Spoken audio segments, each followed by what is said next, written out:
Welcome to another episode of Trip Through Time. As time goes by, memories never die. From working at the world-famous Hit Factory studio in Miami to writing articles for Electric Hawk, all while catching 98 Pretty Lights shows from 2009 to 2024, today's guest has quite a trip through time, and I couldn't be more excited to dive into. I'd like to welcome Niko Beats, a.k.a. Niko Beats. Thank you. Glad to be here. Really flattered and honored that you want to have me on here, so...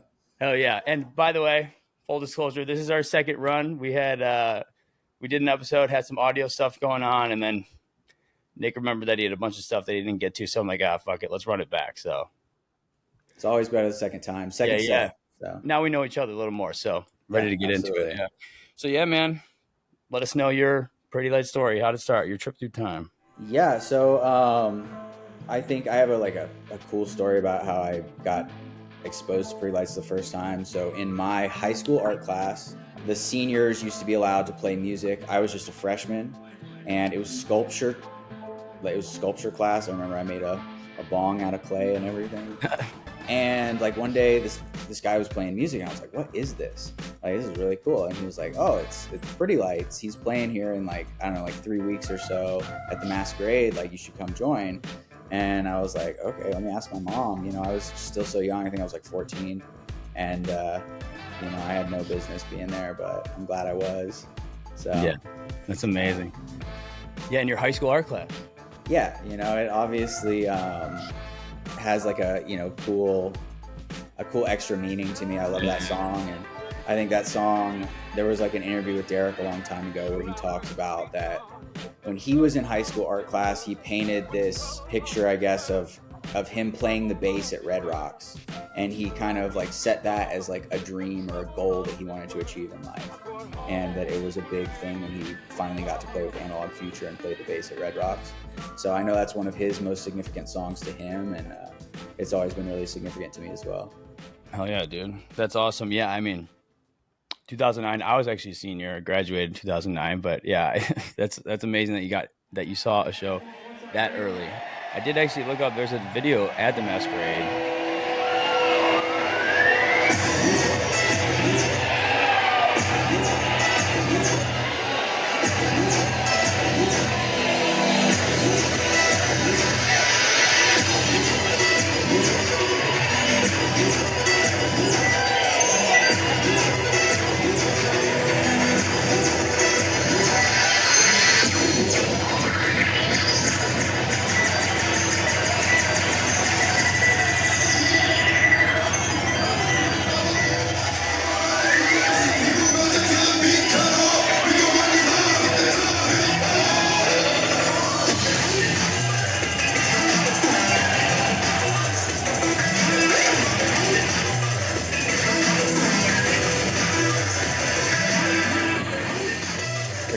Saw him with Corey. Yeah. And yeah, it definitely... I don't remember much, honestly. Sure, yeah. Kid. But it definitely was passing by behind your eyes heavy. They came out and did Keep 'Em Bouncing, Fly Away Another Day. That was, you could just tell that was all the new shit, at the time. Yeah, I mean, now it's the old shit that I want to hear more. But yeah, I think that was a really golden era. I think that Passing By Behind Your Eyes is still probably my most listened to Pretty Lights album. So yeah, I mean, I was just a kid living in Atlanta. We have a great music scene in Atlanta, and I wasn't super into Pretty Lights more than any other electronic artist. I'm sure at the time, I was probably more into Bass Nectar than I was Pretty Lights. Don't edit that out, but I've heard plenty of people who transferred over or whatever. I mean, they're in the same, Yeah, no, absolutely. Yeah. And they were for a long time for sure. And then I think the next big, really memorable one for me was the first Bass Lights, which it's funny, like we were texting earlier that you were like, I don't even see a Bass Lights from 2011. And I was like, it wasn't even called Bass Lights back then. Yeah, Like, we yeah, didn't have the name. Like yeah. it was just Bass Nectar and Pretty Lights decided to play in Alpharetta, Georgia, of all places, which is like pretty outside the city of Atlanta. And is it like near Athens or something, or? it's not quite that far, but it's like, you know, it's On more the of way. it's a suburbia of Okay, of gotcha. Atlanta for sure. And I remember like my best, like one of my best friends in the world now, his name's Amin Dopamine. He like asked me for a ride to that show, and at the time, like I didn't really know him that well. I kind of thought he was a dweeb. He knows that, so I don't mind saying it now. And I was like, yeah, I don't know if we're gonna give this kid a ride. And I wish I had, but ended up like I said, we ended up being kind of like best friends just because of music. Um, and you know, even back then, like I was more into the show experience than I was into the music. Like I was still, you know, just a kid kind of wanting to party. And you know, I saw lots of other EDM acts. I wasn't like super engrossed in Pretty Lights. And then I think my next show after that was maybe 2 years later, was Bonnaroo 2013. And so that was like a really like legendary, you know, the Sunrise set. He went and played like 4.5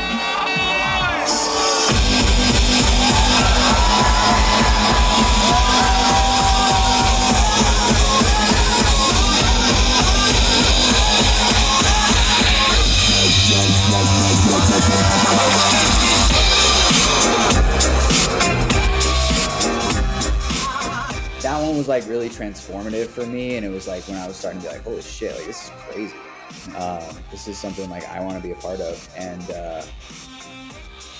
I just like, some of my big memories were like I was rail for that show. Like we fought tooth and nail to get there. Like literally, that was back in the day. Like we were all a lot younger and like throwing bows trying to get on the rail and stuff. And you know, for like 4.5 hours, I was just like by the end of it, I was like just dead. I was like, and I remember like popping up on the rail and just like turning around and just like looking back at the sun rising behind us, and there were still probably, I couldn't put an actual number, but it felt like there were still like 10,000 people there just fucking vibing out.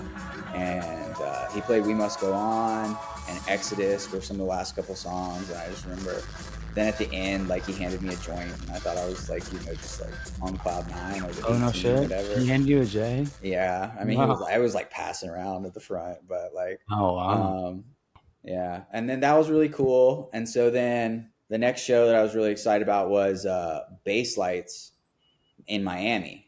That was 2013, and that was almost my last PL show ever. Actually, that one has like a terrible story behind it.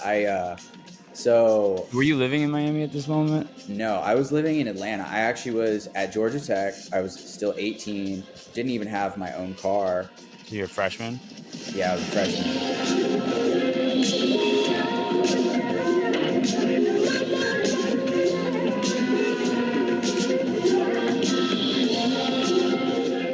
Amin and I bought tickets to this show like months in advance. I'm pretty sure we overpaid for them. And is that like the Clip Amphitheater or something like that, right? Clip? I don't even remember. It was like Bayfront Park now is what it's called, I think. And so I told my mom, I was like, hey, can I borrow the car? I'm going to Miami. And she's like, absolutely the fuck not. Like, what is wrong with you? Like, how would you think that I would say yes to that? And hey, Mom, yeah, later. Yeah. And so, like, basically she was like, if you go to Miami, like, you are cut off. Like, you will never receive another dollar of support from me ever again. Like, it was really serious to the point that I was like, all right, I'm not going to Miami. I'm sorry, I can't do it. And then so like a week before, we kind of like devil on each other's shoulders. We're like, fuck it, let's send it. And I was like, my mom's forgotten about it at this point. Like I could still ask her to borrow the car and go visit my cousin in Athens or tell her. So I told her I was going to visit my cousin in Athens. So, and I got my cousin cover for me and everything. And so I drive down there straight. I drove from Atlanta to Miami, should be like a 10-hour drive. I did it in like 8.5. Like it was like I was doing like 110 the whole way. So we get down there I pick up Amin from the airport. Actually, he was living in New York. I pick him up. We go like basically straight to the show, and we see somebody like going off. And like I assumed it was the opener, Cohen Sound. We didn't even think anything of it. Then Pretty Lights comes on. It's the first time I saw Analog Future, which was like just blew my fucking mind. I was like, I remember it was one of the first on the times. Analog Future tour. They did a bass lights on that. Yeah, in Miami. Shit. It was Wow. really cool. It was really, really early. I remember it was like I can be really synesthetic, which means like you see and feel the color of sound, and that was one of the first shows that I was like I hadn't seen like a live band play electronic music that way before, and it was just really like impactful, like transformative. Yeah. And so then Pretty Lights goes off, and like we're like waiting, we're like psyched, we're like fuck yeah, Bass Nectar's next, and we see people start to leave, like, and the security's like starting to push it out. And we're like, what the fuck? Isn't Bass Nectar supposed to play? And they're like, Bass Nectar played before Pretty Lights. We missed it. Fuck yeah, Miami, we rock all night if we could. Pretty Lights music in your motherfucking area right now. For yourselves. For the love. For the music. Miami, one time. Like we got there so late, like we didn't even know the timing because Bayfront Park like ends at like 10 p.m. or something. And so first night, Miss Bass Nectar saw Pretty Lights. Damn. Then, so we went down there so last minute. We didn't have a hotel or anything. I had this big Nissan Armada that I was like, we'll just sleep in that. It'll be fine. Not accounting for the fact that it's like 90 degrees in Miami and it's a little oven. And it costs $40-$50 to park in Miami. So I'm like, well, fuck, we should have just sprung for a motel or something. Mm-hmm. So we literally like sleep on South Beach, just in a parking lot. Like we were like just full crackhead energy. Like it was like not ideal. So then second night on the way to the show, my car just like and starts smoking. My God. And so like, that's my ride home. It's my hotel. It's everything. You're getting cut off by your mom, dude. Oh yeah. Hey, Oh yeah. So I start freaking out. I like my power steering is out. Like I can't even drive this 6,000-pound Nissan. I'm like trying to pull it over the side of the road. Dude. So I stop and I start panicking and like I'm like, oh my God, I don't know what the fuck to do. And Amin kind of looks at me and he's like, well, either both of us can miss the show or one of us can miss the show. And like at the time I was super pissed off at him, but like, it was what it was. And I'm glad he got to see the show. But I went down to Miami. I missed 3 of the 4 sets. Ended up just like so down bad. I was like, I was looking at tow trucks. I was looking at any way to get my car home. And I finally was like, like I'm calling everyone I can. And they're like, hey, I think you should probably call your mom. Oof. And so I called my mom, and still to this day, it was one of the worst things. She took care of me, but it was tough. And she put me up in a hotel. She paid for the car. Well, no, she didn't pay for. I ended up having to like reimburse, and it cost me like $2,000 shit. But like, she put me up in a hotel, and it was like one of the saddest I've ever been. It was like a real like come to Jesus, like wake up moment for me. Like I was sitting in that hotel room, like, and I think I did more maturing like in that one night than I have in the like 18 years going up to it. It was like a really, really big like turning point in my life that I changed a lot. Yeah. You learn by fucking up, dude. You learn by fucking no. Yeah. And I think like, Pretty Lights has been transformative. And I think it's like one of these cool like waypoints that has affected people in different way. And it's all about how you relate it to yourself. And that one was a cool one for me. That's nuts, dude. Yeah. And I couldn't remember that story, like when the first time we did this, like, you asked me about stories and stuff. And I was like, man, there's so many. And so unfortunately I tried to chronologically think of them this time. Well, hey, and by the audio and things fucking up, I'm getting to learn more about you now. So there you go. But yeah, that's wild because like, look at people nowadays. Because I used to sneak out of my house, like all this like shit. Just like lies like that. The youth nowadays, you're not making up those stories for shit. You know what I mean? Like, We used to Shit. say we were sleeping at this person's house, and then we were hanging out with girls at night. Like, Yeah. that shit And ain't I happening. thought I was so clever, like I took out I mean, cash, like so that I was like buying it. I was like, oh, he made yeah, it. like Yeah. Oh, man, dude, I thought I covered all my bases. Like that was before I had my location sharing and all that shit. But I mean, that's what parents are there for. Yeah. It's not like she's gonna be like, well, figure it out. Like, but And so that almost turned me off from like music and partying and concerts for a little while, just because I was like, all right, I need to grow up. Yeah. But then like 2 weeks later, Pretty Lights did 3 nights in Athens and 2 in Atlanta. 2 weeks later?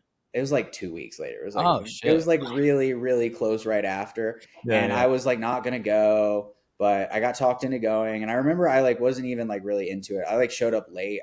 I showed up in like the middle of Pretty Light set. I was kind of like, whatever. Is this Tabernacle?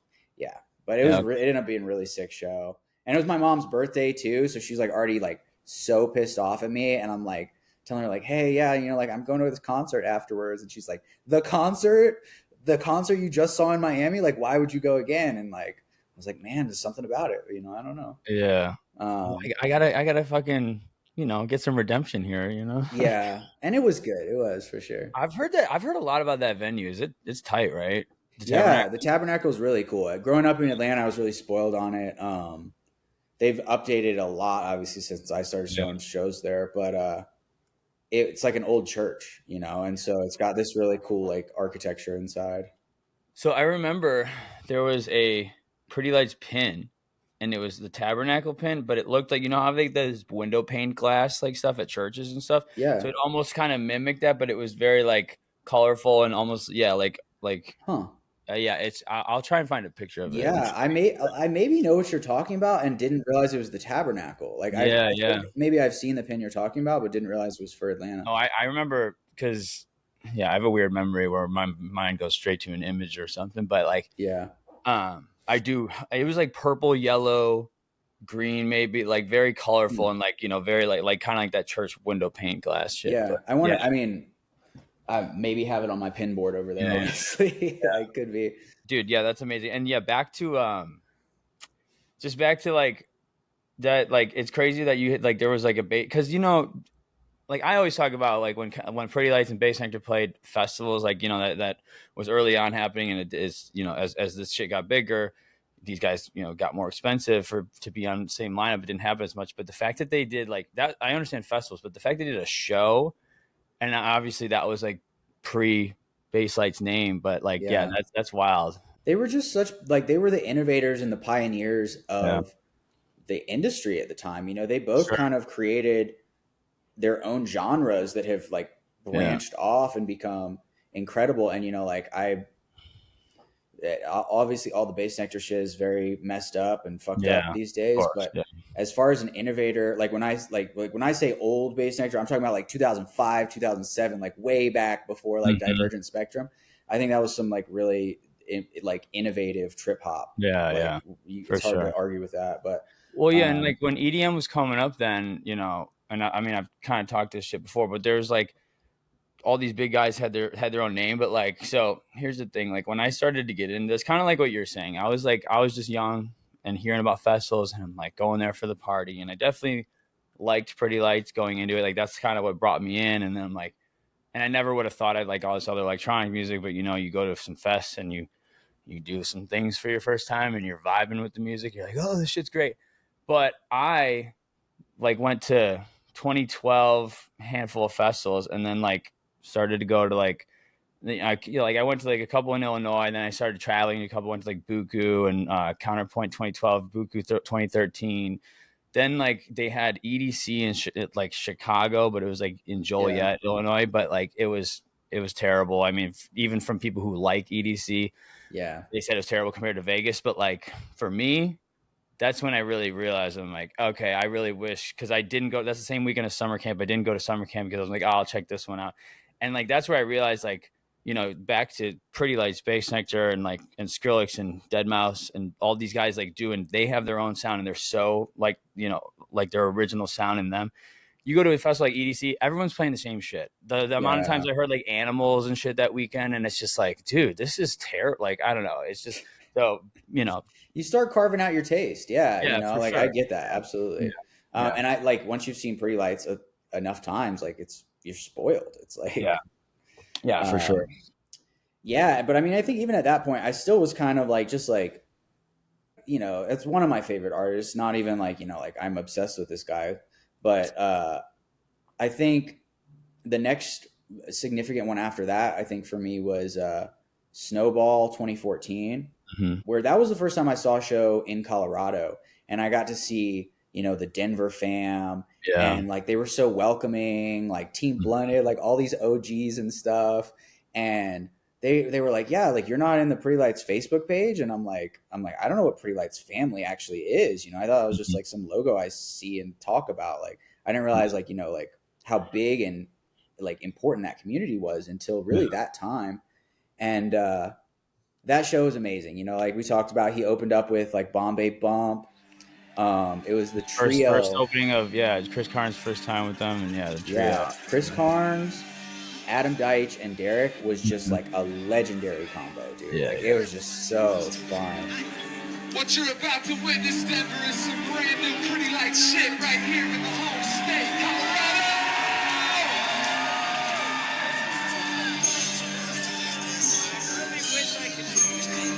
Y'all with us right now?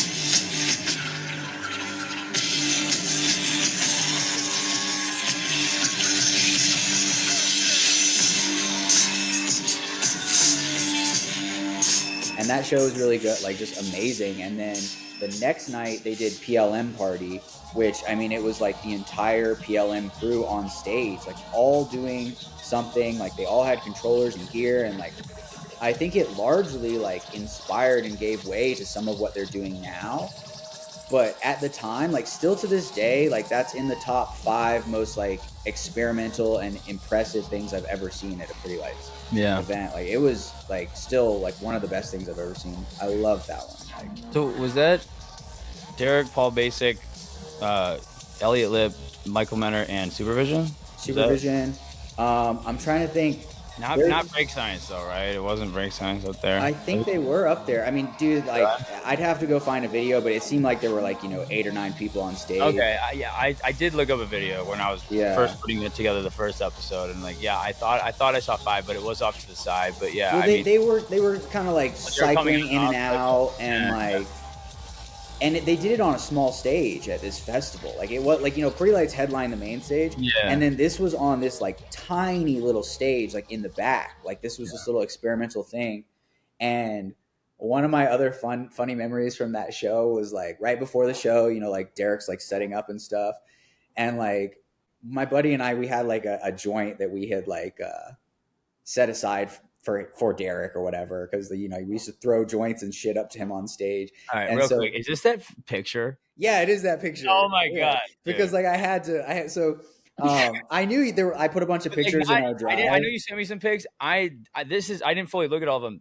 There's like the picture. Like if people know, you know what I'm talking. Yeah. So there, I put a bunch of pictures in this drive. I'm sure we'll put them in here in the podcast. Yeah. And like I knew, like when I put them in there, I was like, these are gonna be confusing unless I talk about. Yeah, them. I mean, I hardly looked. I looked at like 2, but like like I know there was a picture where on Fam where someone's like at SnowBall PLM Party, and I think there's even like a fence barricade thing, and he's smoking or something. Yeah. So like the funny part too is like I tossed. He's like yeah, like throw it up here, and I tossed the joint, and he dropped it like between the gear, and so it's like sitting there smoking, and he's like, ooh, like, what the fuck? Like he's like looking for it for a good like minute or two, and he finally finds it, smokes it, and like I don't know how, and like I don't know if he didn't finish it or whatever, but like I think he like gave us the last little bit back.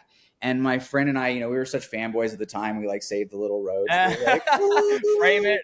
We're like, oh, it's so cool. Oh yeah, don't smoke that. Yeah. I was like, and let's try and take this DNA, recreate it, bring right. it away. It's like there's something here. There's something here.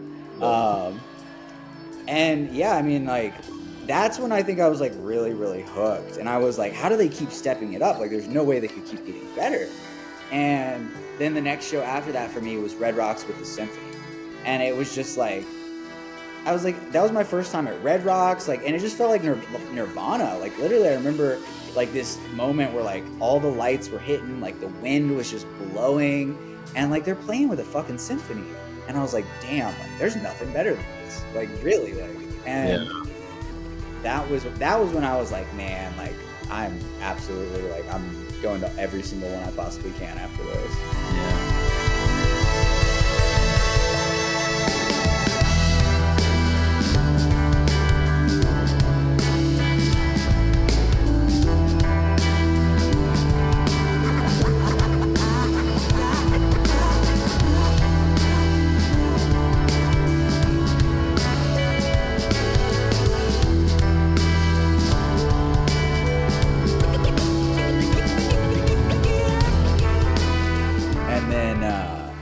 So my next couple sets after that was, well, there might have been, I think Voodoo was right after that actually. But yeah, Voodoo 2014 was super different, and like, at least from my experience, it was a lot less of the people I knew, that I had been like seeing shows with. I met one of my best friends, Phil, at that show, and I was just like a real cool spooky vibe.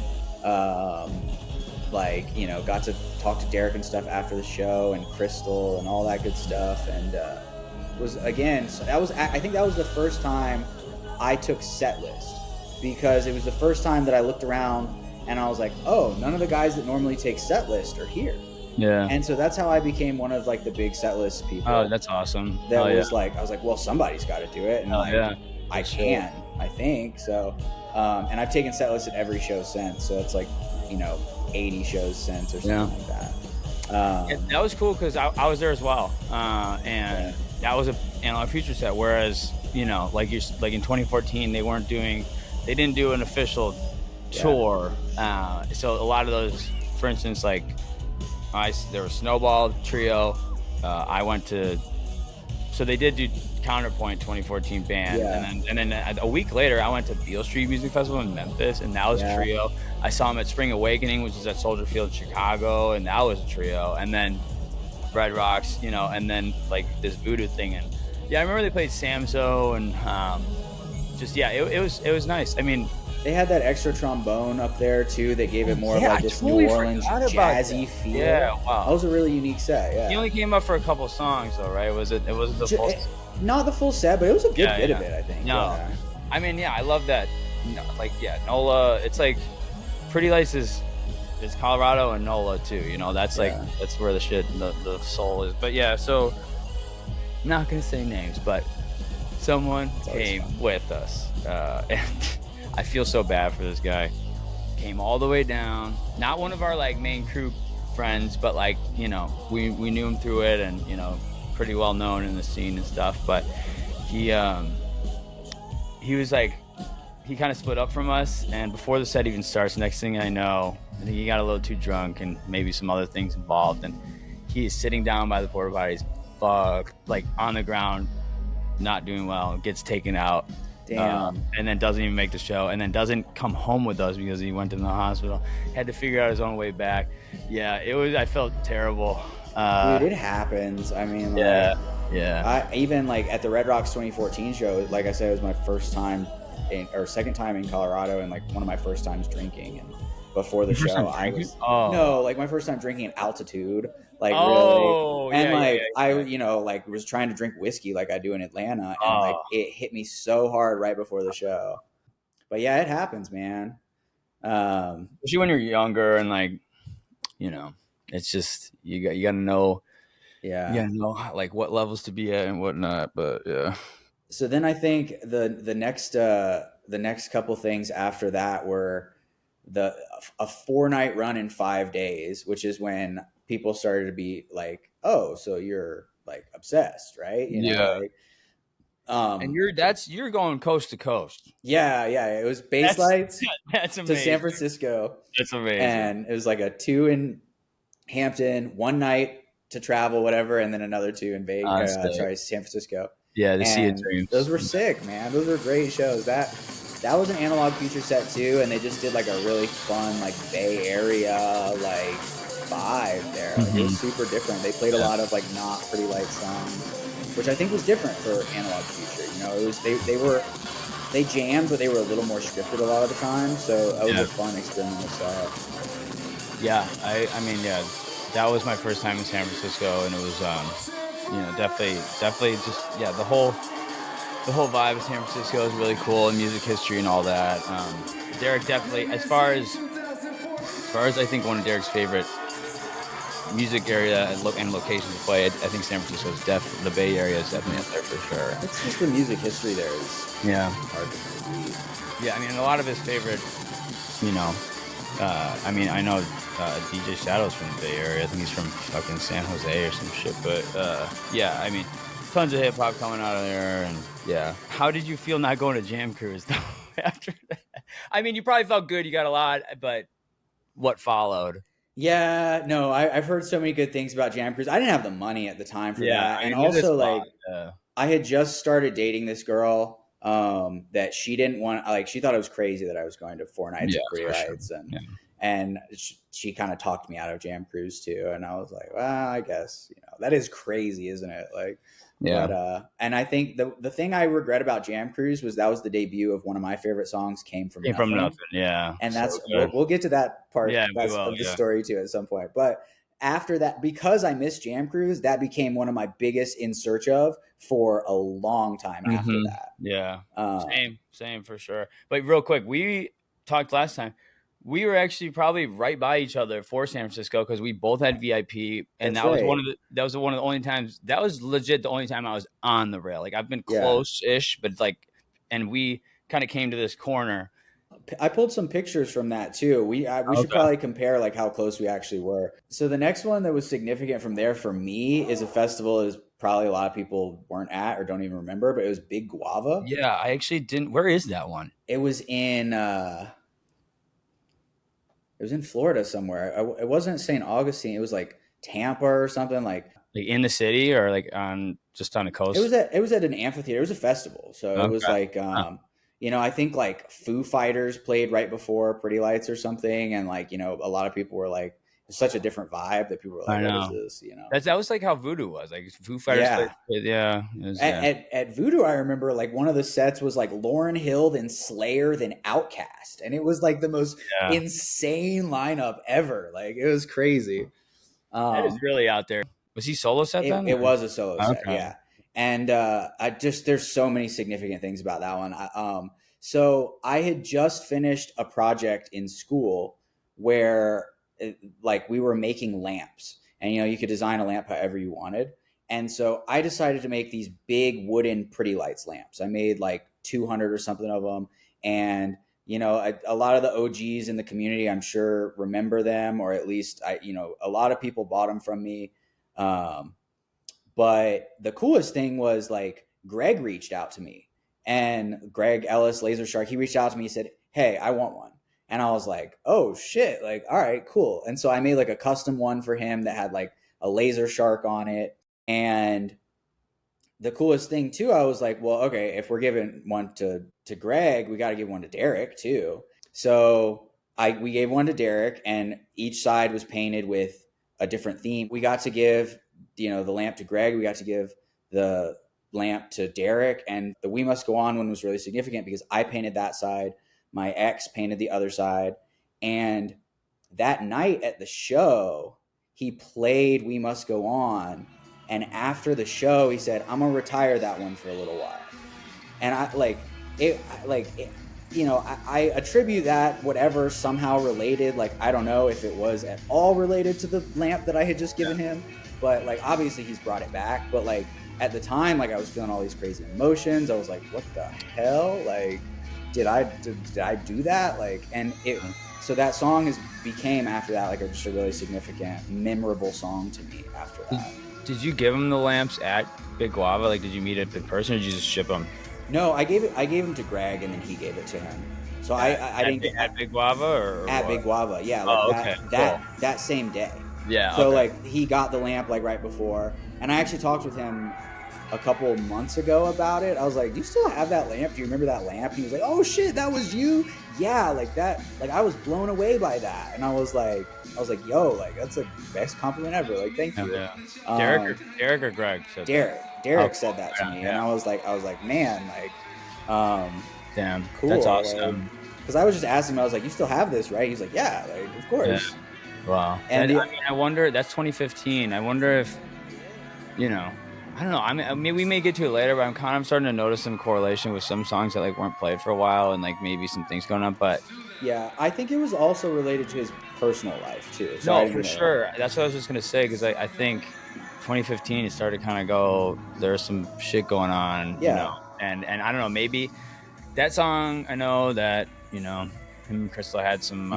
They collaborated on visual, like the video, and maybe the music video and stuff. I don't know. Who knows? But yeah, I think that song was very closely like emotionally related or dedicated to her, and that's why I think that maybe like me giving him that lamp was like triggering, or like I don't know if it was a good or bad thing or what, but like that was kind of the story behind that. And it's trippy because you and your girl at the time painted one side and the other, and it's I know, and that was her first Pretty Lights show too. Wow. And that show gets even deeper for me too, because like at that show I met another girl who became one of my dearest friends, and it's actually her birthday today, so I want to say big shout out to CJ Brooks.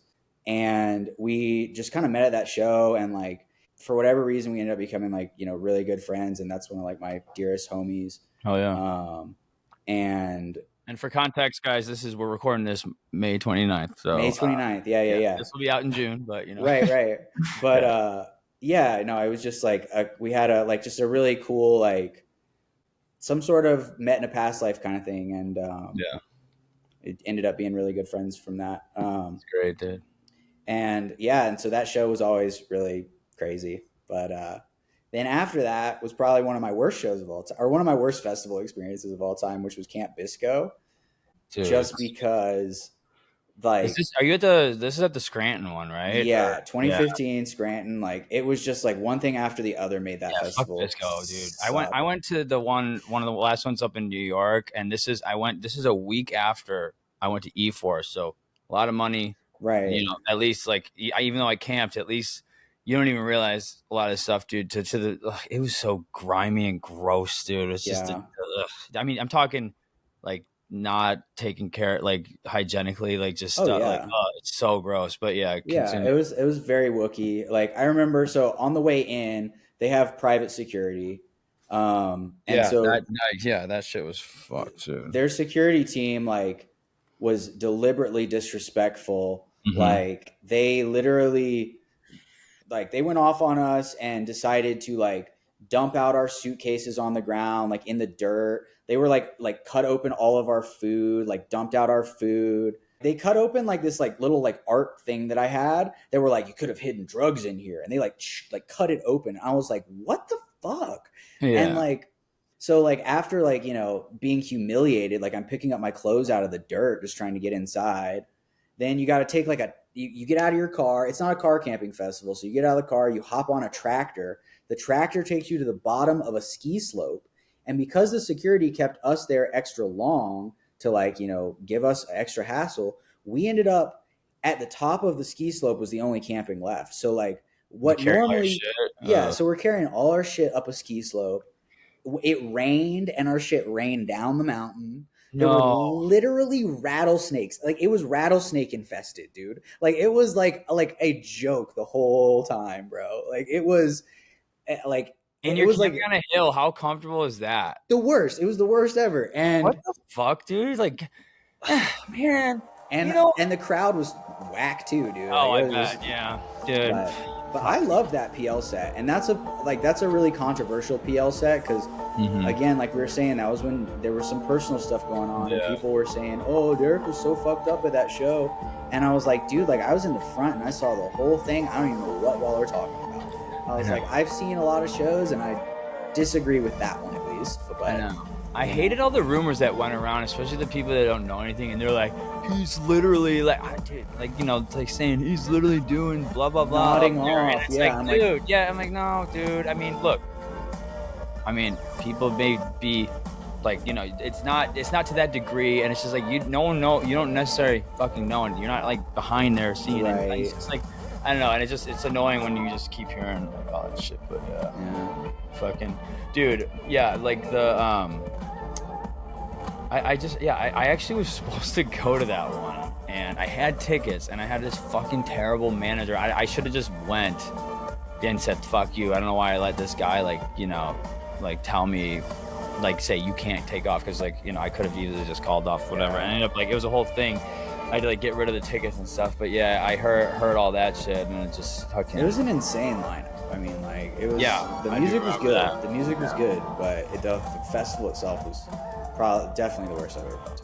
But I think just certain artists attract certain crowds too that sometimes aren't the best, but that's why I like our community quite a bit for sure. And which kind of segues into my next kind of show was the next one after that for me was Telluride 2015, which I brought my dad to. Yeah, that's amazing. It was his first Pretty Light show, and it was important to me. I was like, hey, dude, you got to experience this thing that I've experienced. And he was like, it wasn't just a bunch of stoner kids. Like you guys, this physical thing that you guys are talking about, it's fucking real. And he was just blown away. And obviously Telluride 2015, I think also is one of the best PL sets of all time. I agree for sure. I mean, then with Krasno and Carnes and just and Coogan too, man. Coogan used to fucking. Yeah, Coogan was fire, dude. So good. Definitely,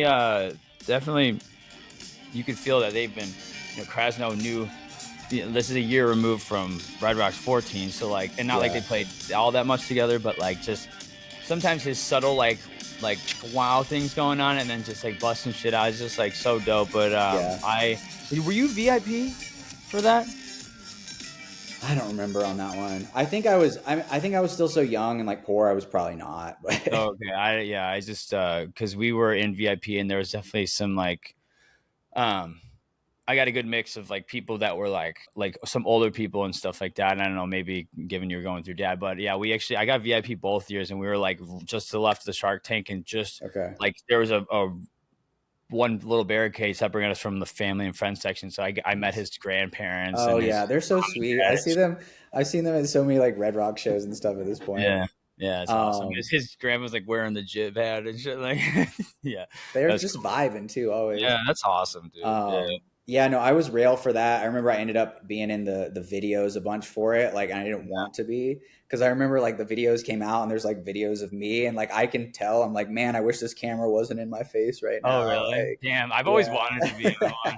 I actually was in a Telluride. I don't know which one it is, but not my face. It's the back of my hat, and I had when they did those PL jib snapbacks, it was the navy blue and tan, but it was just my backwards hat, and I'm I think his name's Ryan, one of their radio edit filmers. He was panning back. Yeah, so. I think that their video editing has improved, because in one of the videos, it's 30-40 seconds of just the rail section where I am, and it feels it's just focused on me for 30 or 40 seconds, and I'm just no one needs to see me dance for that long. Yeah, honestly, But so after that one was the last Analog Future set, which was BUKU 2016. Yeah, incredible. Yeah, and I think that's another one of my favorite sets of all time too, just because I think we talked about last time, that was one of the first times that they felt a lot more unscripted.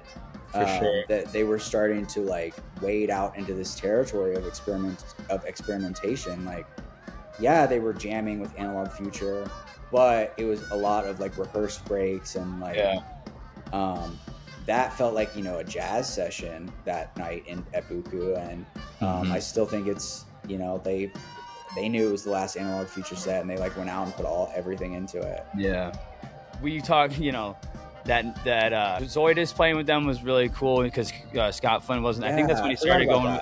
I think Scott Flynn started going with Odessa at that point, so he was probably contractually obligated. But Zoidus is dope because obviously that's the shady horns. And then fucking I can see in your face like kind of Nola vibe intro, and Dice is just on the toms and shit. And then there's this like Derek used to say, "Get those knees high." Yeah. I want to see all y'all feet stomping right now. Yeah, that's I love that. I need to see all y'all motherfuckers stomping right now, like knees high and shit. Come on, Nola, where you at? So I almost, if I'm not mistaken, and I'm not saying this, but like it almost felt like sometimes during the breaks in Analog Future, it was almost like Derek was almost like I don't know, but like almost like letting them do something, he kind of just chilling, or like maybe queuing something else up, but like maybe he just felt like, okay, I'm not really involved. Like, but whereas I felt with that, it's almost like the jam parts, there's like some modular synth going on. Like for instance, that new songs on there at the time titled New, and still like there's like a bass lights jam on there. I don't know, a lot of times you kind of hear just like that like, and then they're just like going over it. I don't know, but I'll clip some audio in to kind of give some context to that.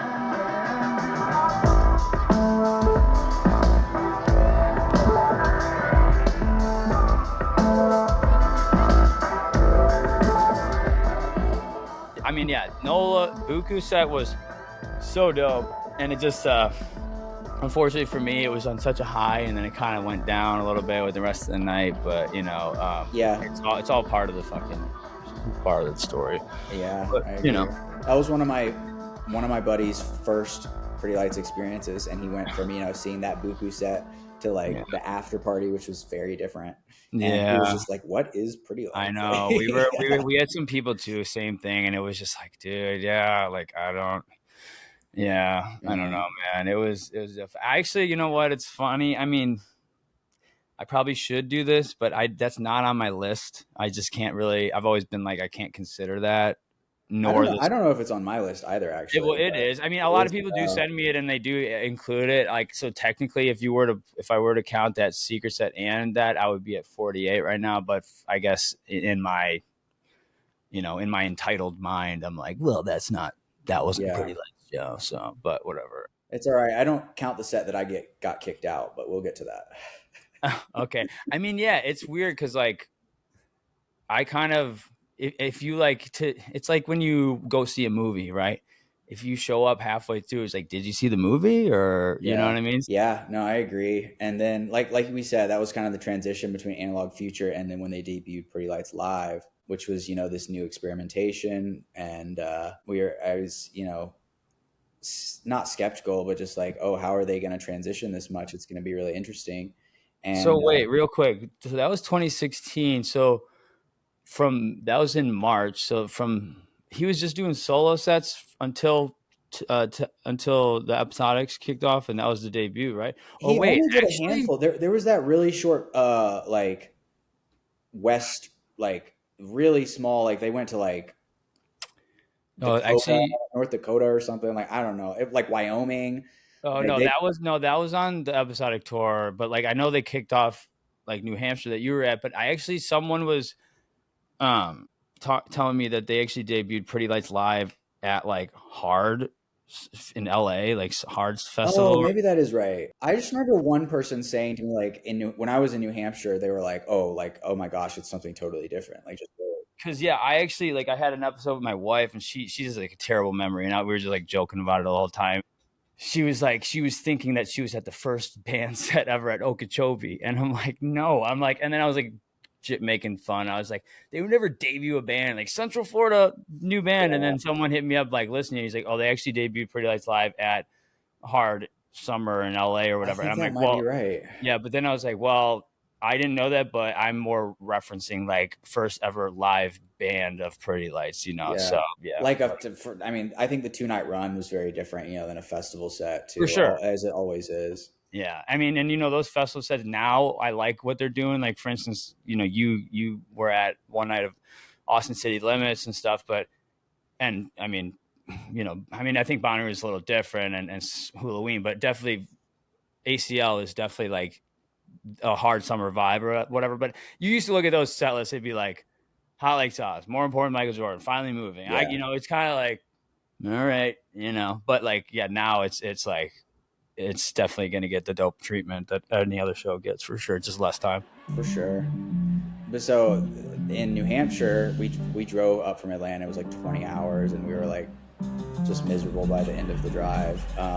Then their opening song was "Color My Soul," and I just remember it was the first time I'd ever cried from music, and like it wasn't even like a really emotional song or anything, but like I love it. I know it's amazing, but like for me, it was just like they. Like I saw, or I felt like I saw what Derek's vision was for this like analog experimentation, and I was just like, I remember like saying to myself, I was like, holy shit, they fucking did it. He just created something that no one has ever done before, I feel like, and they created a new way to make hip hop, a new way to make analog experimental hip hop jam, and it was just so cool to me. So I went on all 5 of that tour. It was New Hampshire. Then that Red Rocks 2016 one was really good, but night 2 I got kicked out, and For it wasn't what? even well. So I when you said that, I'm like, I mean, like Red it's Rock, not right? anything that I know. No one gets kicked out of Red Rock. Yeah. But so I had like just had surgery or something. I don't remember exactly what, but like I was on like 1 or 2 painkillers that were prescribed or whatever. Yeah. And so I was just like a little like lethargic or whatever. And I wasn't doing anything bad, but I did happen to have a bag that had some bad stuff in it that I was like handing to my friend who'd asked for it. And the security or whatever just happened to see me do that. And he barreled through the crowd and grabbed me and just like dragged me out of there. And I was like, dude, like I came from Atlanta. Are you really going to kick me out? Like, I'm not even like fucked up. Like, and he was like, dude, you're lucky you're not going to jail tonight, blah, blah, blah. So like, I had to go home, and like some people were telling me like, oh, try to sneak in at the top, or like go up in the hills. And then other people were like, don't do that. You're going to go to jail. So yeah, I went home, and this was before we had streams. So like I had buddies like, you know, trying to FaceTime me, and I'm like, this is not making it better. You got kicked out before Pretty Lights even started. Like right in between supervision and PL. Yeah. Oh, it sucks. So, and this is the second night or first night? Night 2. Yeah. Okay. Dude, you know what's funny? On it's like my 5th episode I put out. There's this kid Cody, Martinez, and we actually met in Tahoe, but he told me a story that for Red Rocks 14, he grew up in Colorado, but he went the first night, wasn't going to go the second, but then said he wanted to get in. It was sold out, so he actually climbed on the rocks and went. Or no, I forget. No, he went in during the day or whatever. But then and then he found a place to hide, something like that. He either hiked up around or found and stayed there, but he wasn't prepared. So he was in there for like 6 hours, no water, no food, and finally made it out of there and was just like rushed to rushed to get water and stuff like that. But he was saying, he's like, yeah, if you don't know, like you're trespassing on government property, and that's like, they'll take you to jail really quick. Yeah. So, but yeah, like, like what, he's like, okay, I'm sitting here like, oh fuck, I'm, sitting in a fucking cave little thing for fucking without That's crazy. Yeah. I think at that point it would take you to Telluride, right? That would be episode 3. Yeah, that was the next one. I was about to say though, also, so Red Rocks 2015, the reason I missed that was because my ex's family flew us to Hawaii, and like I was pissed. Like, I know this sounds so ungrateful, but they were like, seriously, you'd rather be at Pretty Lights? I'm like, Pretty Lights, Red Rocks? Yeah, like Hawaii will be there. Yeah, like fuck that. And I remember like they were so mad at me. Yeah, you can be like all-inclusive cruise in the Mediterranean, like not Pretty Lights, dude. And I was so sad. I know it. Yeah. Then Telluride 2016 was the next one after that Red Rocks 2016 show. And I brought my dad again. So he was like, at 4 PL shows. I was like, you're fucking certified. That's now, awesome. Dude. Hell yeah. And that's great, dude. I know everyone thought the first time at least, everyone thought he was like an undercover cop or something. Like, Mm-hmm. but I think by the second one, people were starting to recognize him. Did he? Was he just like total dad outfit? Like, Oh, yeah. you know, My dad's very dad. My dad's very dad. New Balances and shit. Like, Oh yeah, he's very dad. Like, yeah, and I mean, he's just like stoned off his ass, you know, like he has, I guess he's a little bit bigger. So he was like, you know, taking edibles, and he hasn't really ever taken edibles before. And he was just fucking baked. And I was like, all right, as long as you're having a good time. And then another significant story from that one. And again, a lot of these stories are more about my experience than the show sometimes, but I think that's what PL is about. Yeah. So I met one of my best friends at that show as well. His name's Austin. Big shout out to Super Austie. But he was like, you know, he's like 4 or 5 years younger than me. I think he was like 17 at the time. And like, he kind of came up to me and was like, hey dude, like, I know you from Facebook. Let's be friends. And I was like, whatever. Like, you know, like, I think at that time I was a little bit more closed off as a person. I'm not like the sociable, like PL extrovert that I am now. Yeah. And so I was kind of like, all right, cool. Like, I'm never going to see this guy again, whatever. And it wasn't until I didn't see him again later, until I think it was like Dylan, you know, all these years later, he was like, hey dude, remember me? And I was like, no, like not at all. And like, he's like, you know, trying to refresh my memory. And then throughout the 2023 tour, he's a hoot. He never shuts up. Love him to death. Yeah. But it was kind of like, I was like, at first I was like, I'm not sure how I feel about this guy. And like, you know, over time I'm like, man, this guy's fucking best. And, but yeah, we met him at Telluride, and funny connection. I feel like, I feel like at that time, the stops were like a good ways apart. They were like, you know, 4 weeks apart or something. But I think the next one after that was Chicago. Yeah, for sure. And so that was my first time illuminating, which was cool. Oh, nice. I got to do these wooden PL pendants. If anyone still has one, I'm surprised, but dope. That was me. And then Nashville. Yeah, I was at that one too. Yeah, because I could only go to one night of that. I'm like, I'm for sure hitting Nashville. Yeah. Municipal Auditorium was tight. Yeah, I almost didn't get into that one because in the security line, they found like 2 joints in my pocket. Only because like I also had a carabiner on my belt, but then like they saw that that set off the metal detector, and so they searched me. And like the police officer was like, I don't know, should we let him in? Like, and I was like, dude, are you serious? Like, over 2 joints? Like, what? And they finally, I begged them almost. And so, but yeah, that one was really special. Lots of like very, you know, he was talking about it being a portal, and that one felt very transcendental. Mm-hmm. Yeah, that one was awesome.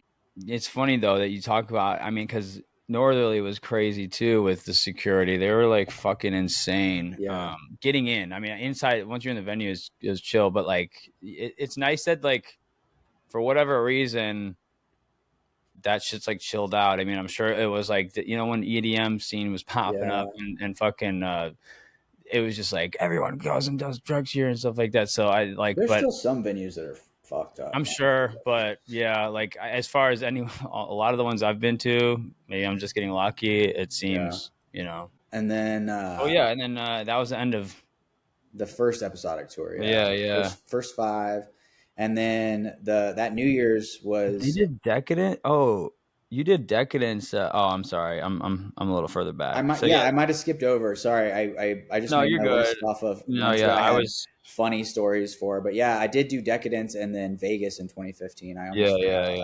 But then after Nashville, that was NOLA New Year's. Yeah.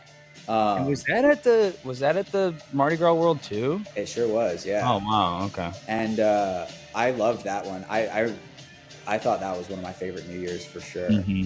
And like I think After Midnight was one of the ones that really stands out to me. It was like a 14-minute After Midnight or something. That was just like. Yeah, this is.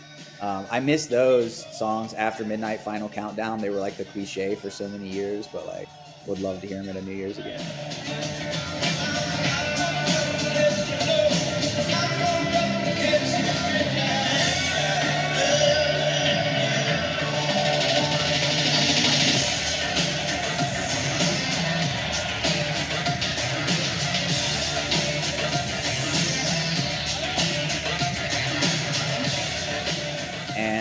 at that show,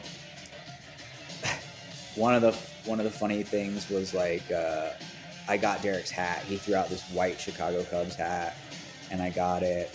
And we were sitting in the hotel room the next, or like that night still, like, and it was like sitting on top of this lamp, and like we were all just like talking around, shooting the shit. And I swear to God, this hat like shot off of the lamp, like it went flying, and we all were like, "Did y'all just see that?" We were like, "Dude, it still has energy in it. It still has fucking Derek energy in it." Still to this day can't explain it. It was probably a fucking rat or something in New Orleans. It was your lamp that you gave to him, and then you got the hat back. So the energy is just. It was like really one of those like, all right, that was fucking weird, guys. Yeah. Like, what size? He's got to be like size 8. Yeah. Really? Oh yeah, he's size 8. Yeah. He's got a big head. Of course. But yeah, no, I still have that hat. No, it's in my room somewhere. And then I insisted on going to this abandoned theme park afterwards because I was the only one sober enough to drive. And my friends were like so pissed off. They're like, seriously? But we went to the abandoned Six Flags afterwards, and that was cool. Wow. Damn. And then there was like a lull for a little while. I think it was just a bunch of festival sets maybe that I wasn't too into traveling for. Oh, yeah. For going into the next year, yeah. You did Okeechobee. So how was that one? Because I've heard like, but then again, these are people that aren't like in it, but they were like, that was the Okeechobee set where like earlier in the day, someone else, I want to say it was Paper Diamond actually, someone else blew out the speakers, so the sound was like way quiet. Oh, shit. It was like noticeably like one of the more quiet sets I've ever been to. But it was good. I mean, I think I remember like Sweet Long Life. A couple like color map songs that we didn't get very often. It was a fun one at Okeechobee, and a good festival too. Okay, so yeah, then there starts the episodic festivals again. I think there was like Imagine Music Festival somewhere in between in there in Atlanta, which it was like at this big racetrack in Atlanta. Like Imagine used to be an awesome festival, and then it got really huge, and I wasn't a fan. But I was having like knee problems at the time. Like I was on crutches, I think, and like I paid for ADA, and Imagine Music Festival decided to cut ADA seating from the budget. Wow. So like I get there and they're like, sorry. Like shit. I was like, literally there's a guy on a motorcycle riding a tightrope, but like that made the budget, but not ADA seating. Like, are you fucking kidding? Were they affiliated with Insomniac or something? I think maybe at one point, like I almost remember seeing like Imagine because the way they expanded so quickly, that wouldn't surprise me. I wouldn't be surprised if like that's some Insomniac shit. We need fuck the people who have injuries. You know, we need a guy on a motor. Those production meetings, dude. Like like that was insane to me. And so I ended up kind of like in the back, like sitting for a lot of that set. Yeah, and like, so definitely not one of my favorites. But then episodic 2 started up right after that. The worst thing is when you're at a show and you can't see. You know, it's like, of course you can like. That's almost like when people like don't have tickets and are just outside, like if it's a baseball stadium and stuff, and it's like you might as well not be paying at that point. So the Gorge, I was at as well. I mean, that was, you know, I've always said that was the window into the new era ish, you know, because a lot of new stuff. I mean, I know they debuted some songs like at, for instance, Bisco 17 and Summer Camp 17, but really as far as like the fam and the community, that was like, you know. Yeah, the Gorge was awesome. Yeah, it was great. The Gorge was also where Derek and Michael did that like Taking Up Your Precious Time reunion thing. Yeah. Gorge Amphitheater, what's up, y'all?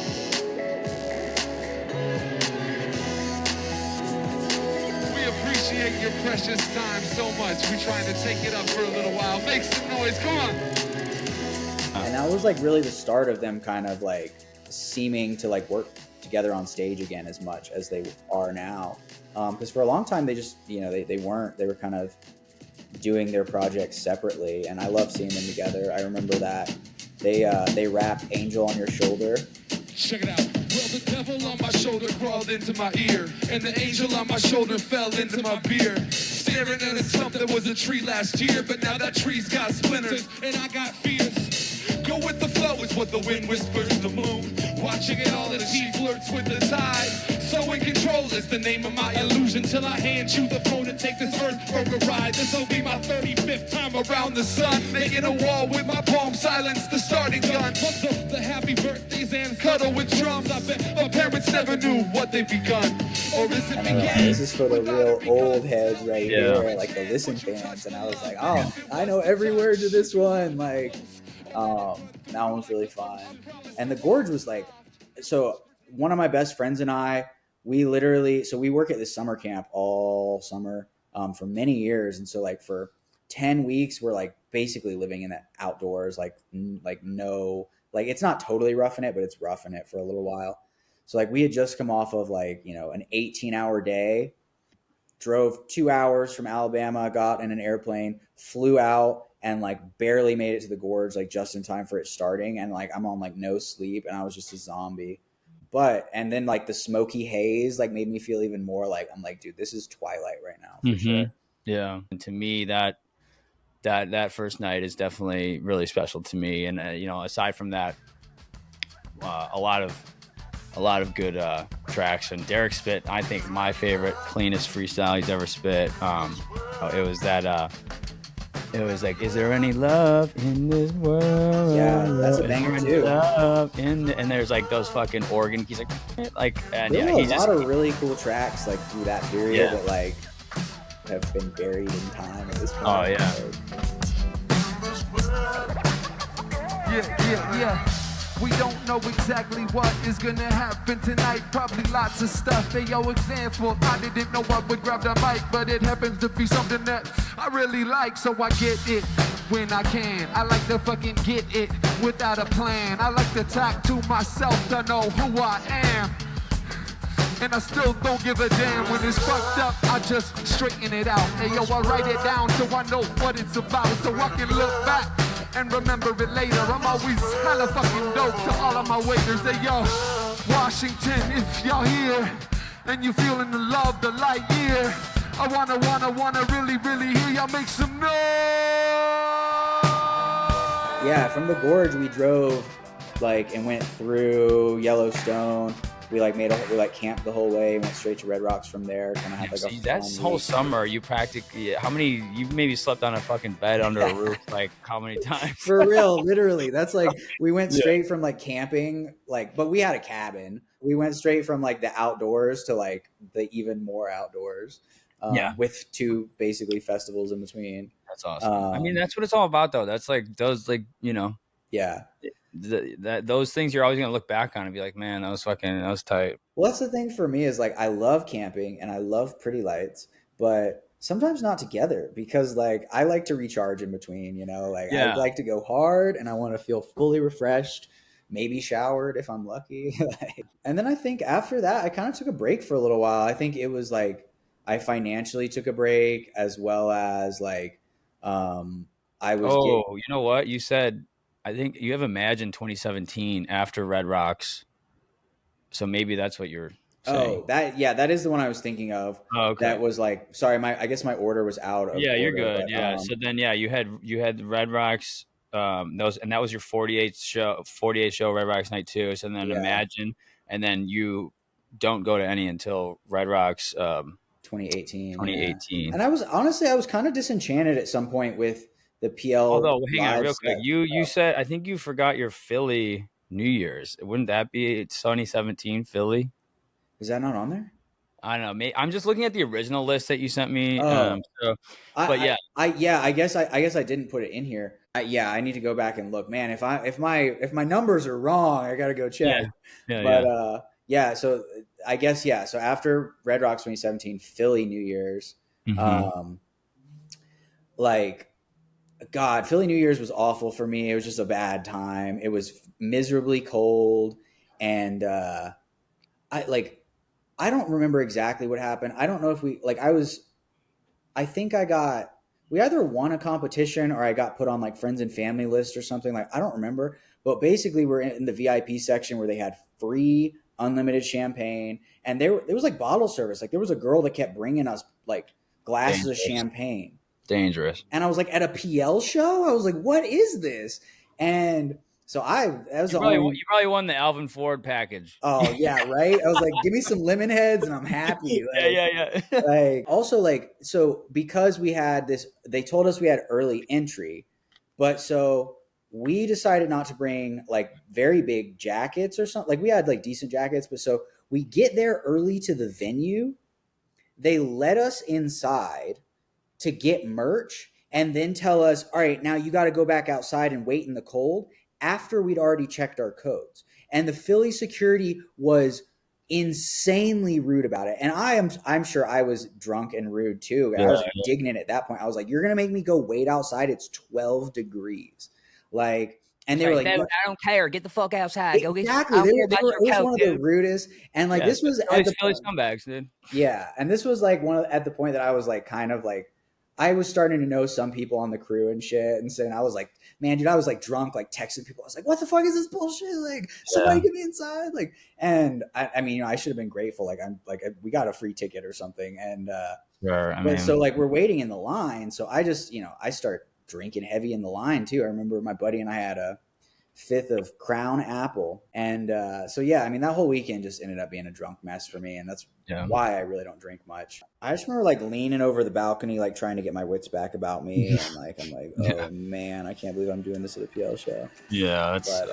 Oh, and actually, I remember they were doing some benefit relief or something like because they streamed that. I actually was looking at the videos and there was something. The show was a donation for something, some either a hurricane or some type of relief or something like that. But I bet it was I bet it was for the Puerto Rico relief because that's when Island of Light got canceled. Yeah. Okay. Yeah, that makes sense. Yeah, and then so that was. Then you go to Red Rocks, and that was night one was your 50th show. Yeah, and I think that was the last one. I mean, I think that was like the only one of the year, really. That year, I think. Yeah, if I'm not mistaken. There may have been one or two others, but no, I think honestly, if I'm not mistaken, it was Detroit right before Philly, and then it was like nothing. So 8 months of nothing, and then it was Red Rocks, and and I remember like a lot of people like said they knew that the hiatus was coming, and like there were all these whispers, and like I felt blindsided by it a little bit. That I was like just maybe in disbelief, but I was like, no, he's just gonna take some time off to like finish the album or something like that, and I felt like almost like an abandonment thing. Like, I he just disappeared.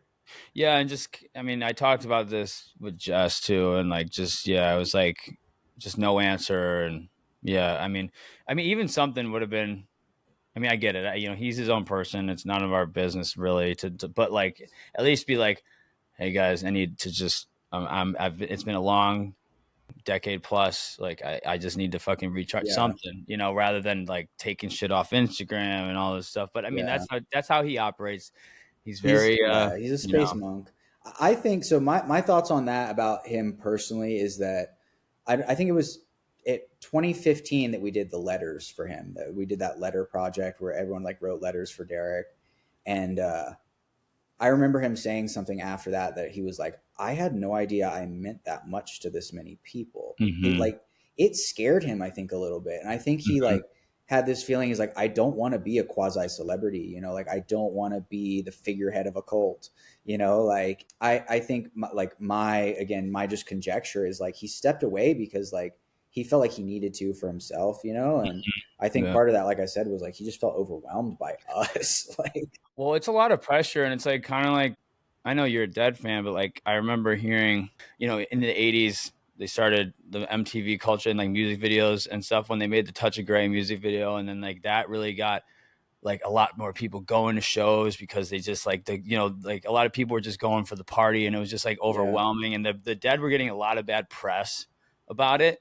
And then Jerry was like, he was like just the whole Jerry's God and stuff like that. And they even like fans made pictures of him like in like a Jesus like on a cross. And he was like, dude, I'm not that. I'm just a fucking guitar player. What I think happened. Like you're kind of, people are putting you on this pedestal, and it's like, dude, I'm just a fucking guy making music and shit. Like I never wanted to be anything like that. And I mean, it can probably takes the wind out of your sails a little bit when you're, and I mean, some people want that, but I think the true people that, like, for instance, maybe some people who actors and on fucking, musicians and athletes, like when they get there, they're like, yeah, this is what I've been chasing. But when people aren't about that, and when what they're chasing is just like, they're not really chasing anything, they're just putting out their heart and soul into something. Yeah. And when it turns to that, it's probably just like mixed with, I'm sure, a lot of other things. But yeah. And then on top of it, I know that, especially that, I think, like, I heard some stuff that they'd say about Jerry is like, he felt so many people are employed under you performing, and if you don't continue, it's like a lot of people's livelihood is like getting affected. So it's like you have all these fans that hold you on this certain standard, you have all these people's like professions and things, and it's like you're the sole purpose of this whole thing. So my kind of conjecture that I've thought, like, and this is like totally conjecture, I could be totally wrong, but like my kind of overly psychological analysis is like, pre-hiatus, I think like Derek maybe was like was a little bit more like ego, like not egotistical at all, but like he was very much about his ego and like, I'm Derek Vincent Smith, and like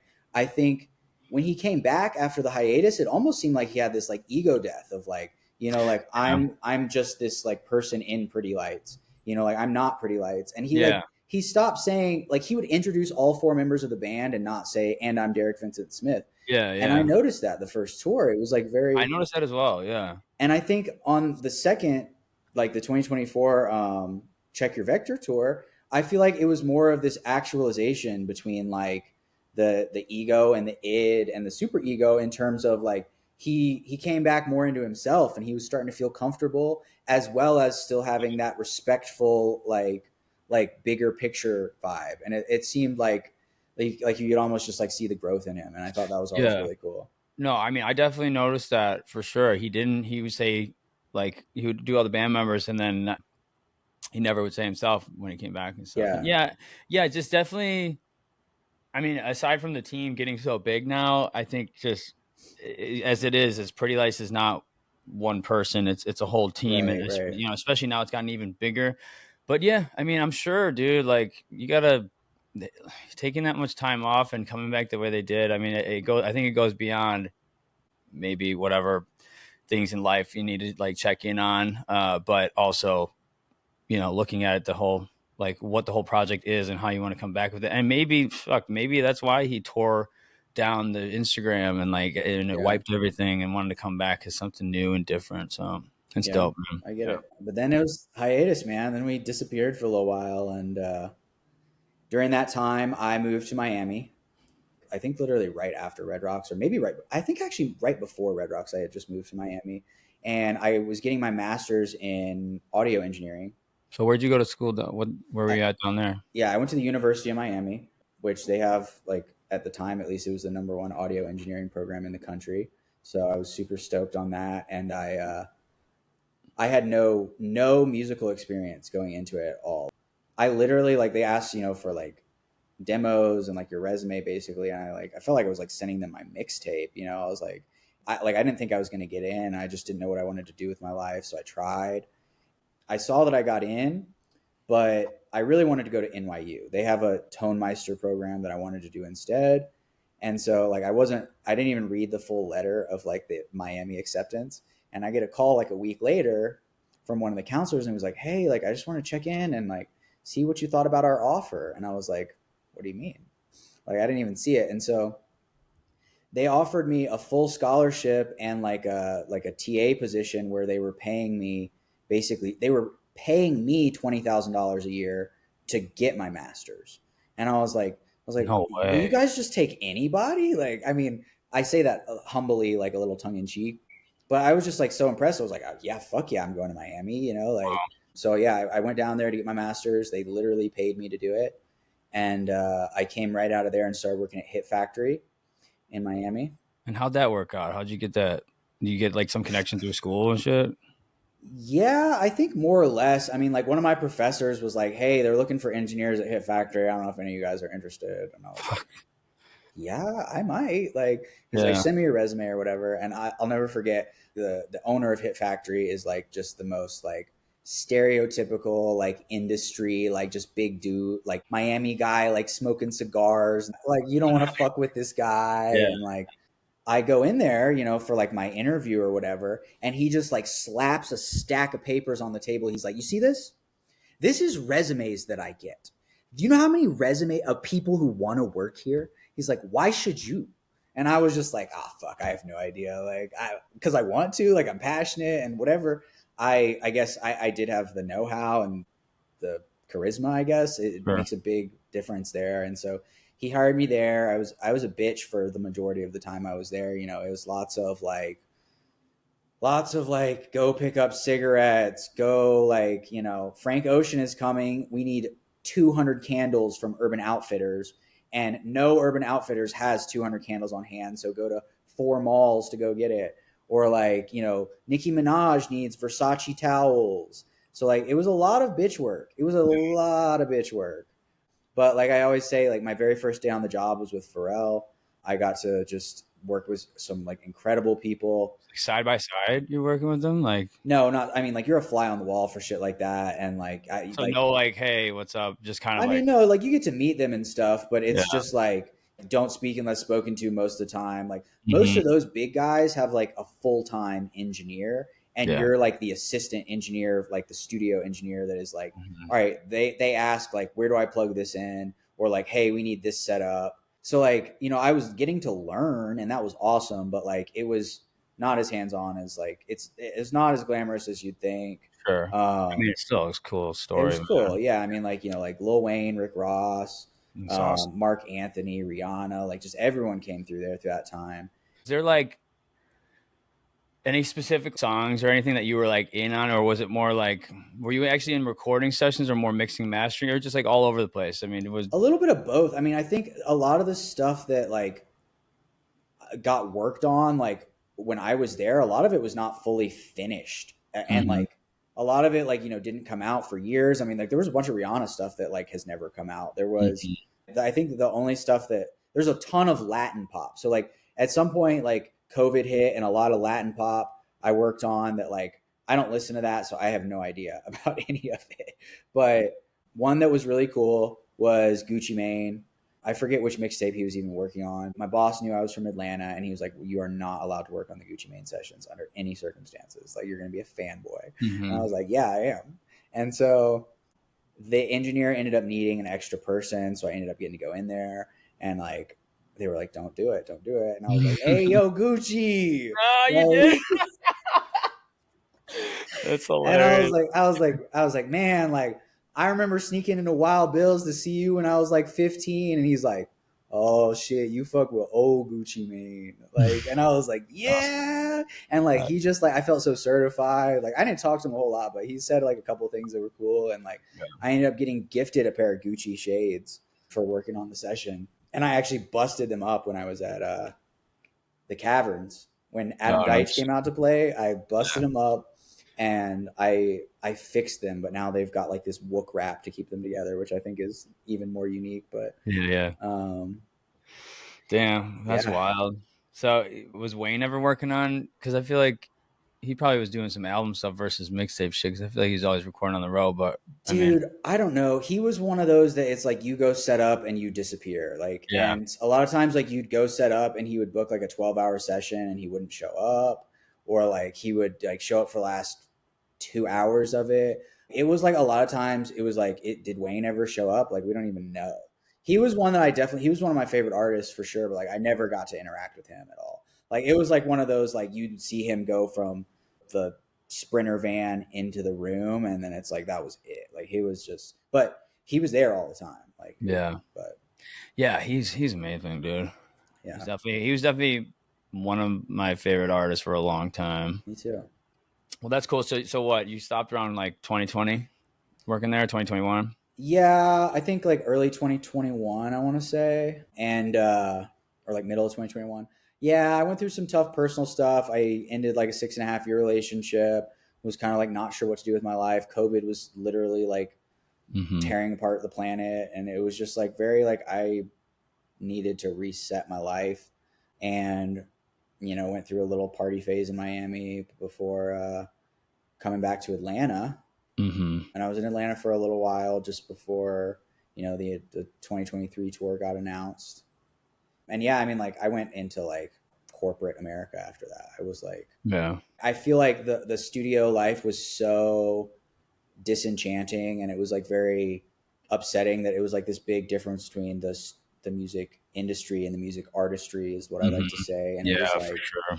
and there was an interview with my boss that really stood out to me that was like, it was like, what's your advice for kids trying to make it in the music industry? And he's like, go be a dentist, make a lot of money, and stay the hell out. And it's like, oh, cool. Like, that's good to know. And I kind of took that to heart, and Yeah. I kind of regret it. I mean, you know, I still, one of my dreams is to open up my own music studio and like, you know, kind of support local music. I at one point was looking to do that in Atlanta. I got approved for like a $3 million loan to do that. And then I ended up having some family troubles and like some things that like I had to just step away, and like I haven't been able to step back up on that, but it's still one of my main goals. Man, still got time, bro. Yeah.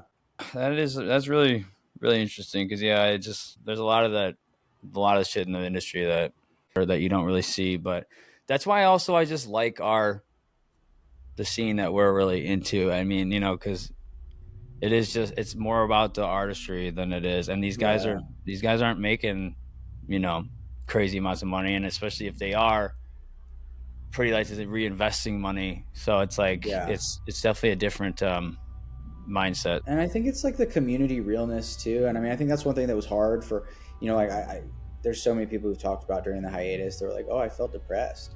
You know, I felt like we were missing this like guiding light. And like some of that is, you know, Derek as a person, some of that is the music, some of that is just us as the family. That like, you know, there were a lot of people I lost touch with, for better or worse. But you know, when they announced that that they were coming back in 2023, and like, I cried. You know, I didn't believe it. Everyone was like saying someone's coming. I'm like, I'll believe it when Derek himself posts it. You know, and but I reconnected with, you know, a couple people right when they got announced, and then as the tour kicked off, I, you know, really reconnected with so many people, and I'm so grateful for all of that. Yeah, I mean, as you get older, if you don't have these things, you know, these similarities with people, you can really like lose touch. And like like when Pretty Lights stopped, you know, I did just kind of get out of a relationship, so it was kind of like a, hey, hang out with my boys again type of thing. But I definitely really got into partying a lot, and I mean, it was like, you know, the every weekend drinking, and you know what goes with drinking, that shit a lot. And so like when the music came back, it's like, that, I don't know. And like definitely friends of mine that I still talk to, but like I talk to way more again, because it's just like, yo dude, last night was crazy, did you watch the stream and shit? So it's definitely it's huge, man.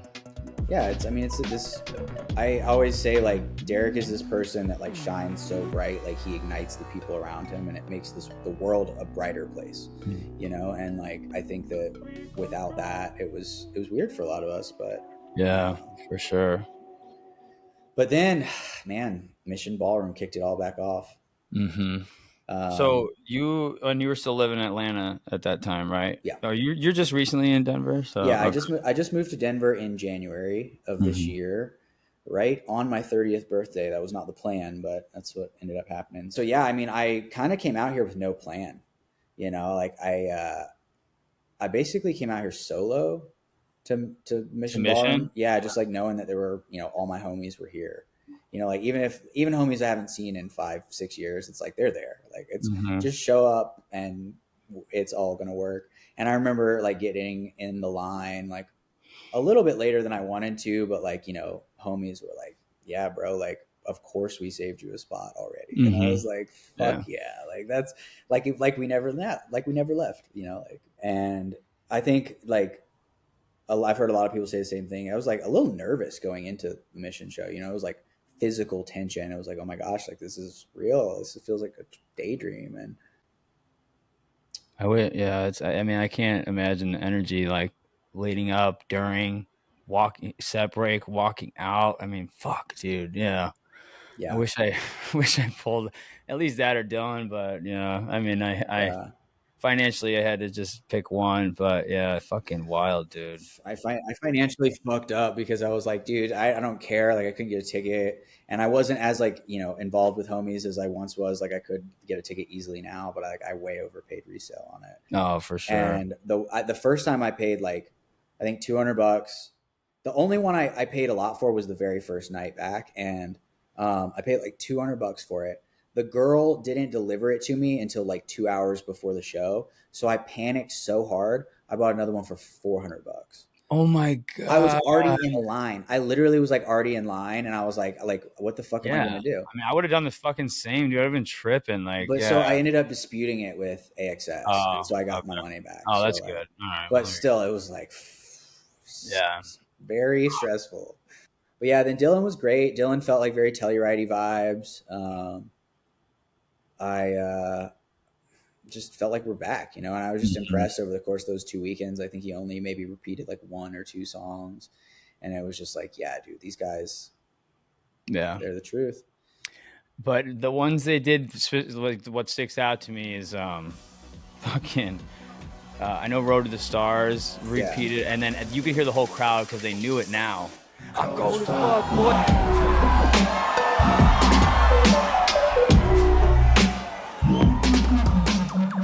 And then fucking the Hot Like Rocks, because it was very hard and in your face at Mission, and then they it was a little more like reserved and dialed back, at least to start at Dylan. And I mean, I love them both. Like that shit to me was one of like the ones, and that was like, damn, this shit is hard as fuck.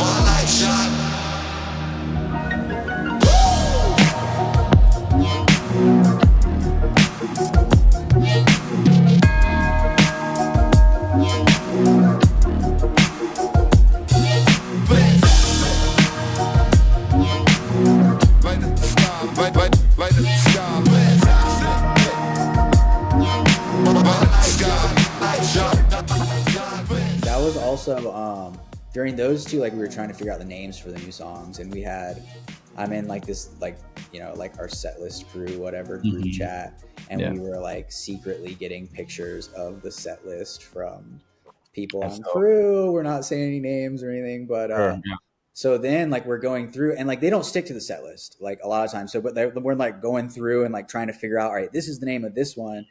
So then like people were calling them something different, and I had to be all like, well, actually this one's called, and I was happy to do that and be like, no, let me get this right for the record.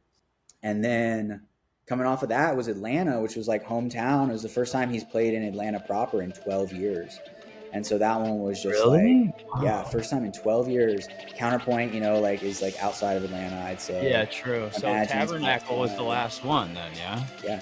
Wow, holy fuck. Yeah. And so we were super stoked about that, and just like, not 12 years, 10 years. I misspoke. But still, 10 years, dude. Like that's a long time. And which is funny too, because like that was Greg's hometown for a long time, and I was like, how are you not coming out here?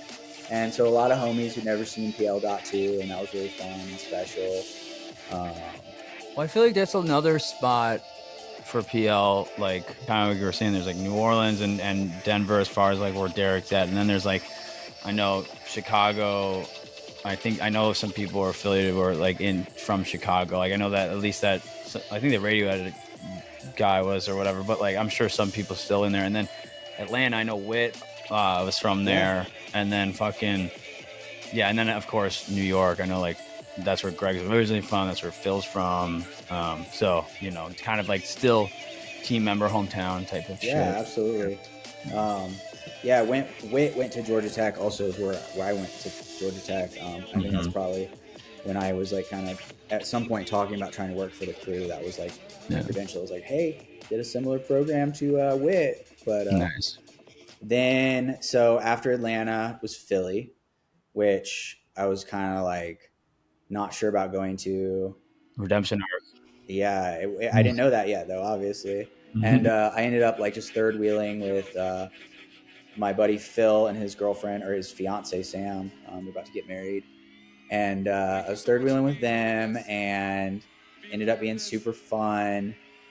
But the moment that really stood out for me there was like Night 2, he gives that like, you know, long speech about like, you know, there's so many artists in this room, you got to get back up, like even if it takes 5 years, like keep at it. It's been a journey getting back up here.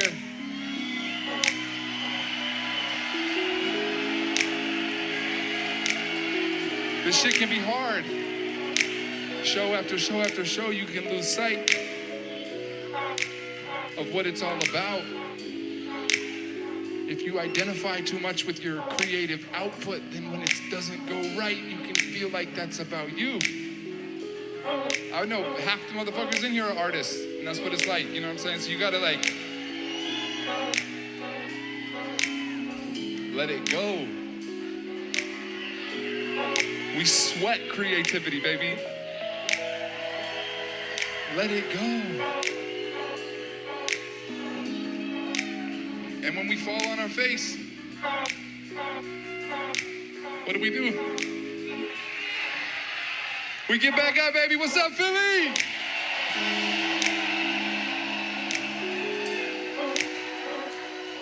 Even if it takes 5 years, we work it out with our boys.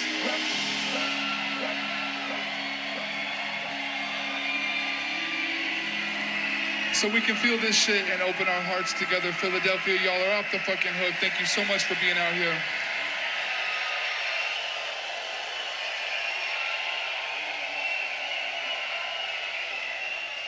And he dropped We Must Go On, which, like, as I already said, is like a really emotional song for me. And like, I think last time we talked about this, I didn't say why, but like, oh yeah, you said you saw your ex at that point. Yeah, so like at that exact moment, like I'd been on the balcony all night, but like I didn't know that she was like literally right down beneath me in like the floor. And like when that moment dropped, I said to my buddy, I was like, holy shit, is that her? And like it was, and it was like literally all in that moment. It felt like this like very like, and we had a really messy breakup, and it was like, you know, it's hard to get over a 6.5-year relationship, and it felt like a very like a getting over kind of thing, and like it was really just big and emotional for me.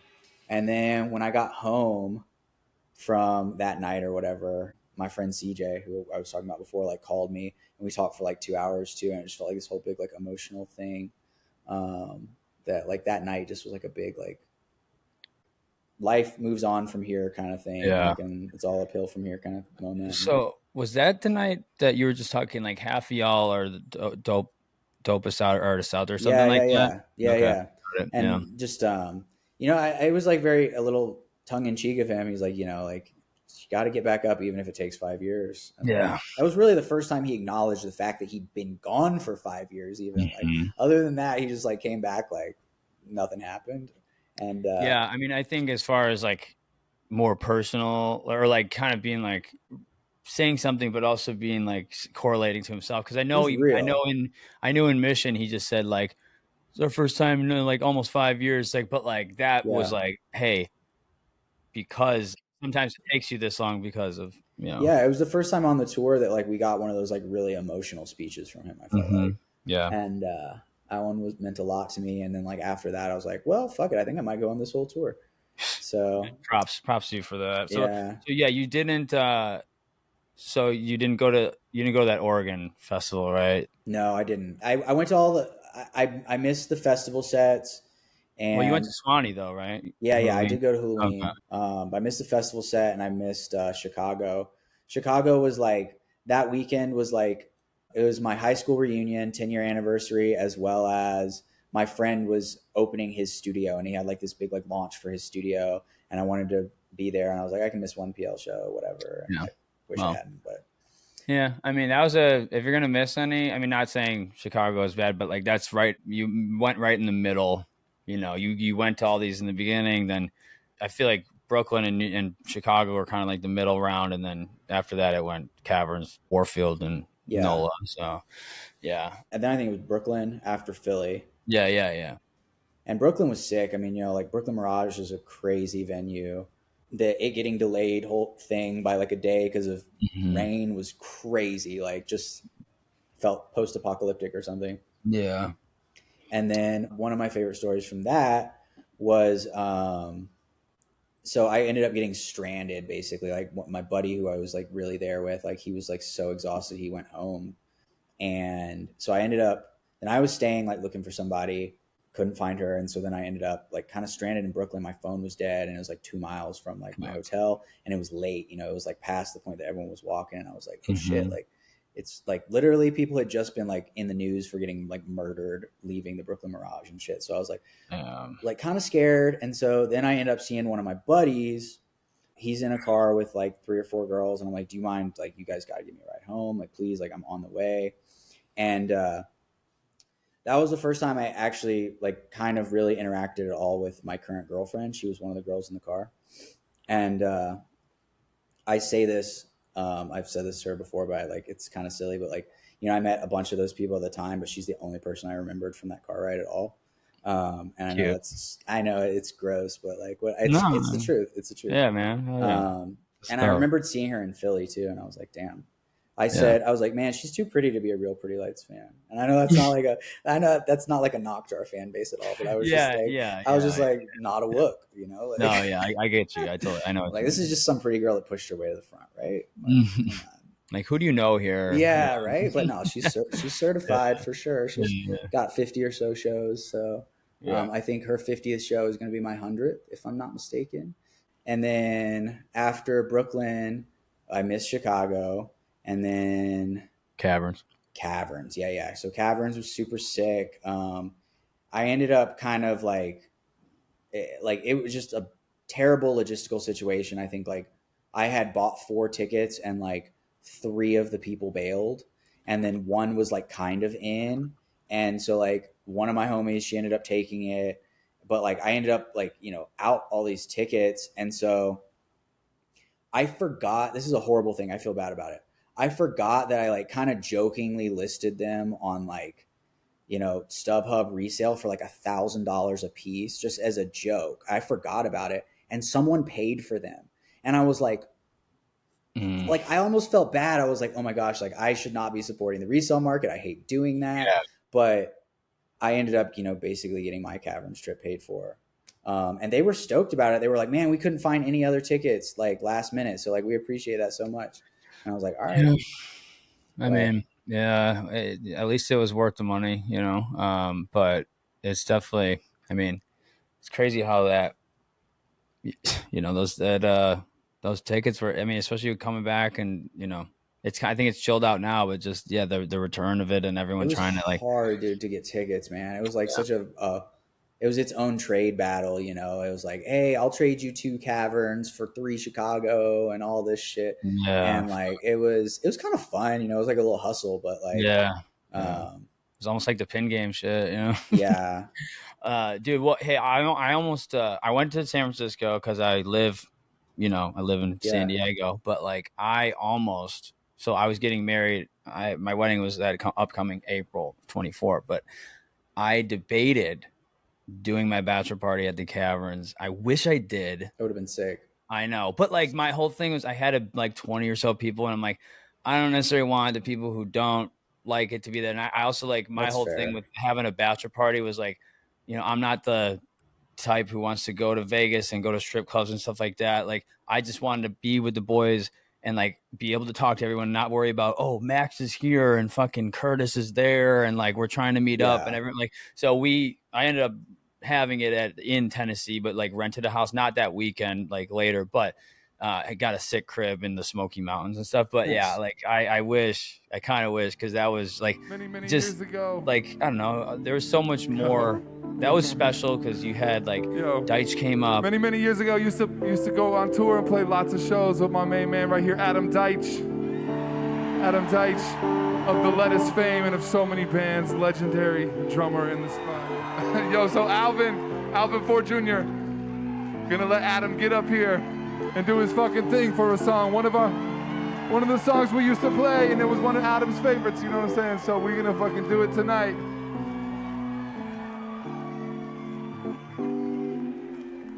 Y'all good with that? Y'all gonna show some love to my man's Alvin and my man's Adam over here?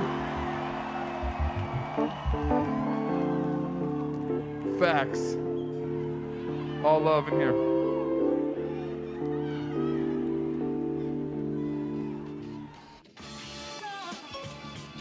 had like the caves, and it was almost like a festival with other people playing. You had the fucking sunset set. Yeah. And they played like Wavering Stranger, and fucking they did the Joe. I think was on there too, maybe. Yeah, and Jolene and stuff, Yeah, and yeah, dude. Yeah, it was great. It was great. No, absolutely. Yeah, it was really special. I didn't have any tickets for San Francisco going into the Caverns. And after the Caverns was literally like a week later. It was like one of the only ones that was like, literally, yeah, they were back to back. And right when I got back from the Caverns, I was like, you know what? I could send San Francisco solo, like, and just make it happen. Good choice. I mean, yeah. Absolutely.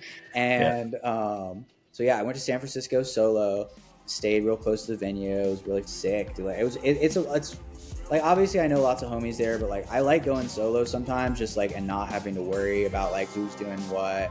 I want to do that so bad. It's like, if I want to be at the rail, I can be at the rail, and then I can dip and go say what up to my homies at the top. And like, it's easy too if you're a couple too. Like, it's just me and my girlfriend. Like, sure, that's always awesome. But my big story from San Francisco was so back before even Atlanta. Like, I was talking to Derek just on Discord and stuff about some tracks that I wanted to hear, and I was talking about Came From Nothing. He was like, "Oh yeah, I definitely have that somewhere. Like, I got you." And I thought that meant he was going to play it in Atlanta, but he didn't. And so I was kind of bummed about that. And then at like 1:42 or something in the afternoon, I get a text or a message, and it just says, "I got you," right before the show at San Francisco. Like, I assume they were probably doing sound check or something or whatever. And I was like, yeah, like, let's see. And so I was like in the balcony. I damn near fell off the balcony because I was just so excited. And like a bunch of people messaged me on Facebook afterwards. They were like, "I saw you like losing your shit." Like, I was like, yeah, dude, like I got my almost 10-year In Search Of or something, like, or 8-year In Search Of. Yeah, it was like 2016. Yeah. And the only other time he played that was at a Bass Lights that I couldn't go to. I think it was Bass Lights 2015.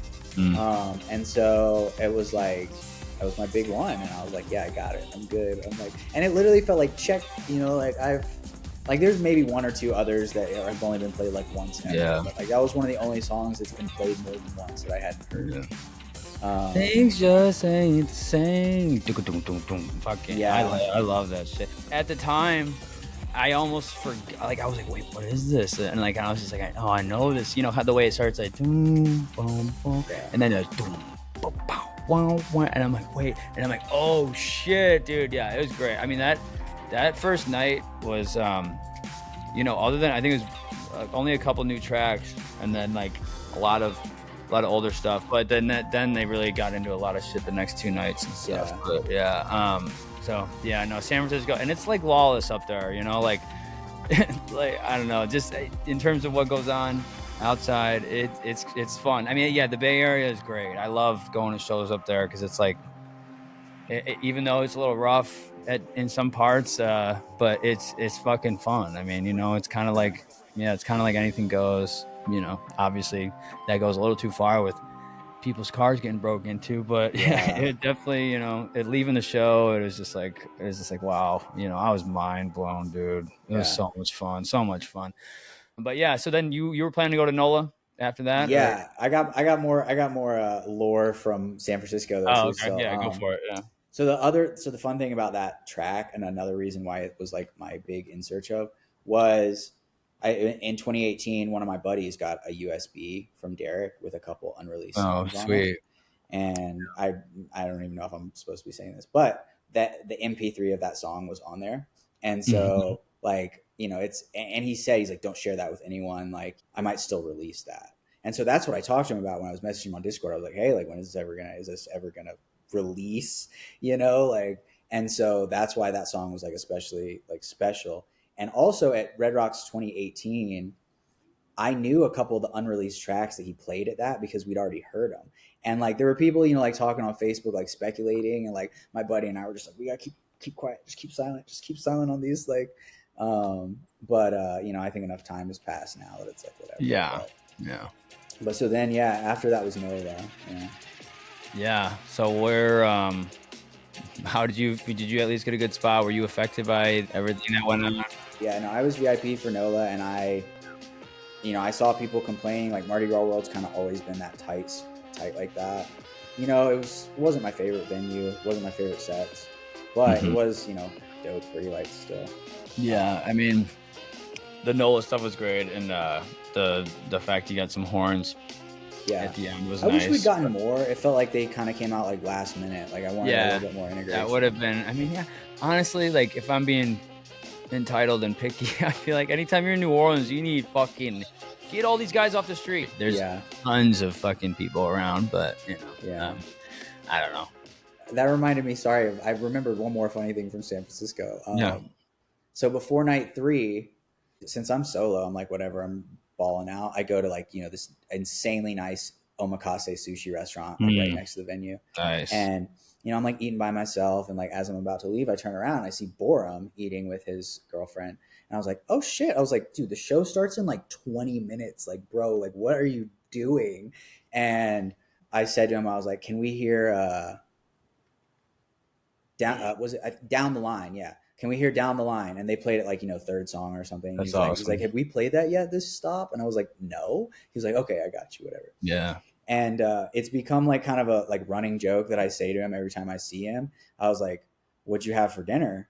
And like, it's like so many times he has said sushi, like at the point that he's like, damn, man, like I feel like, yeah, I had sushi. Sushi's great. But I'm just like, I see him and I'm like, hey, do you have sushi? He's like, like the other day at a show, he just like kind of put his head in his hand. He's like, yeah. I did have sushi. Like, that's awesome. I've yet to run into him. He's around Denver all the time, you know? Yeah. I ran into Alvin on the street in San Francisco before on my way on night 3. And then I saw Michael on the street early in the day of the 3rd day. Nice. But yeah, I've met Michael quite a few times. I've actually never really interacted with Alvin.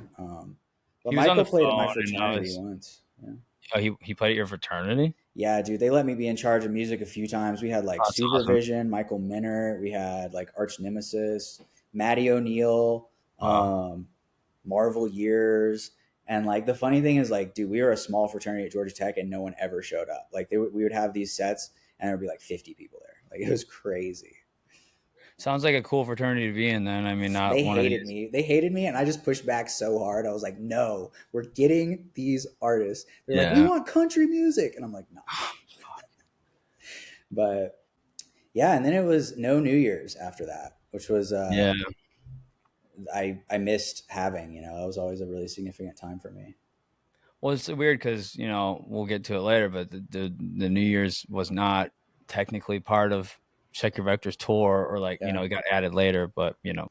So yeah, all right. So the year ends, don't really hear anything for a bit, and then Check Your Vector tour comes out, and are you initially like, oh no, you said, I thought you remember you said you hit a couple and then you're like, all right, I'm done for a while. So yeah, I was like, I did pretty much the whole tour. I think like I got my fill, probably only gonna go to like 1 or 2 this year.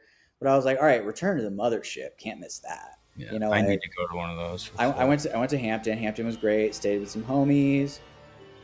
Yeah, like I had a great time there. Not a ton of like really memorable moments there. Oh, Trip Through Time. I mean, oh yeah. I mean, like the set was obviously amazing. I thought Trip Through Time. I thought, what is the other one that he played right before that? All I've Ever Wanted. Yeah, those two back to back, I thought was amazing. Yeah. I loved that, and it was a very different vibe, very different sound, I think, even than the tour before, and it was already obvious that it was like, oh, they were ready to step it up. Yeah, came out in all white and shit.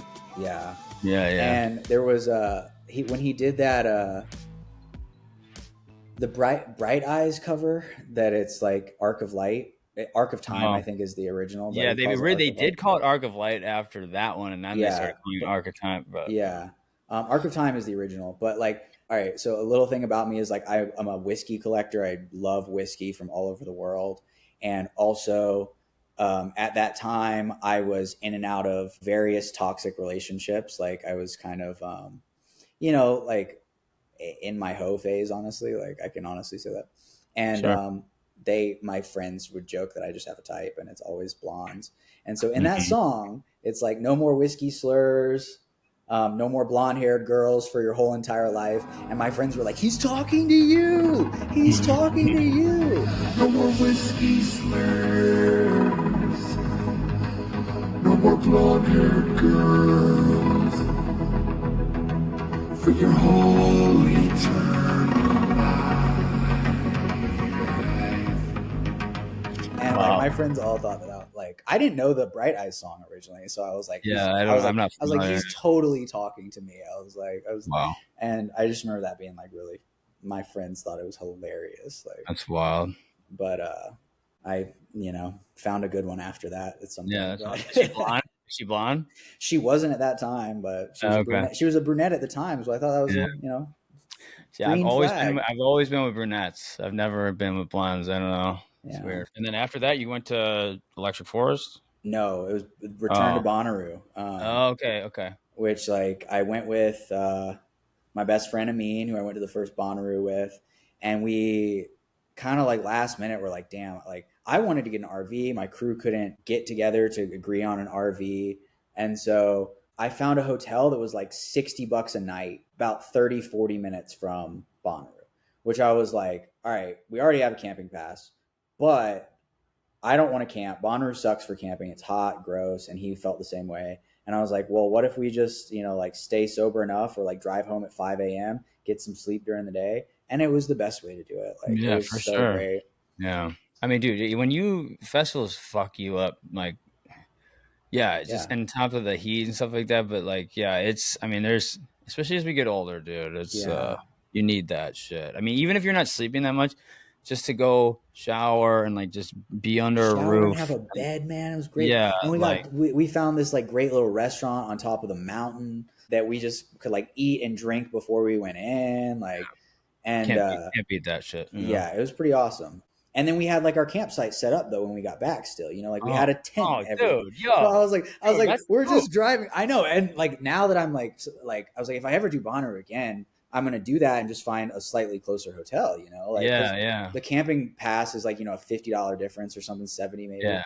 And I mean, hey, if you're talking RV, you're probably spending the same amount as an Airbnb. It was way less to do the hotel. Yeah. And like, and you're not showering in a fucking RV shower. You have an actual, like, And so, the first night, the first Bonnaroo set, it was a long set, or I think they did 2 sets the first night of Bonnaroo, maybe even. But like, no, they did for sure. Yeah, I just remember awesome. It was awesome. I remember like kind of maybe my vibes were just off, but like I was like, it's just a festival set. It was like the sunrise set was what I was waiting for. Yeah, I mean, I will say, it just like it was awesome. Don't get me wrong, but like they definitely, I felt like a lot of the same tricks of 2023 were coming. Like, you had the up and down I go with the it's tricky at the end and like stuff like that. So, but I get it. I mean, and Bonnaroo, case in point, you're probably my 5th person that I've had on here where Bonnaroo 2013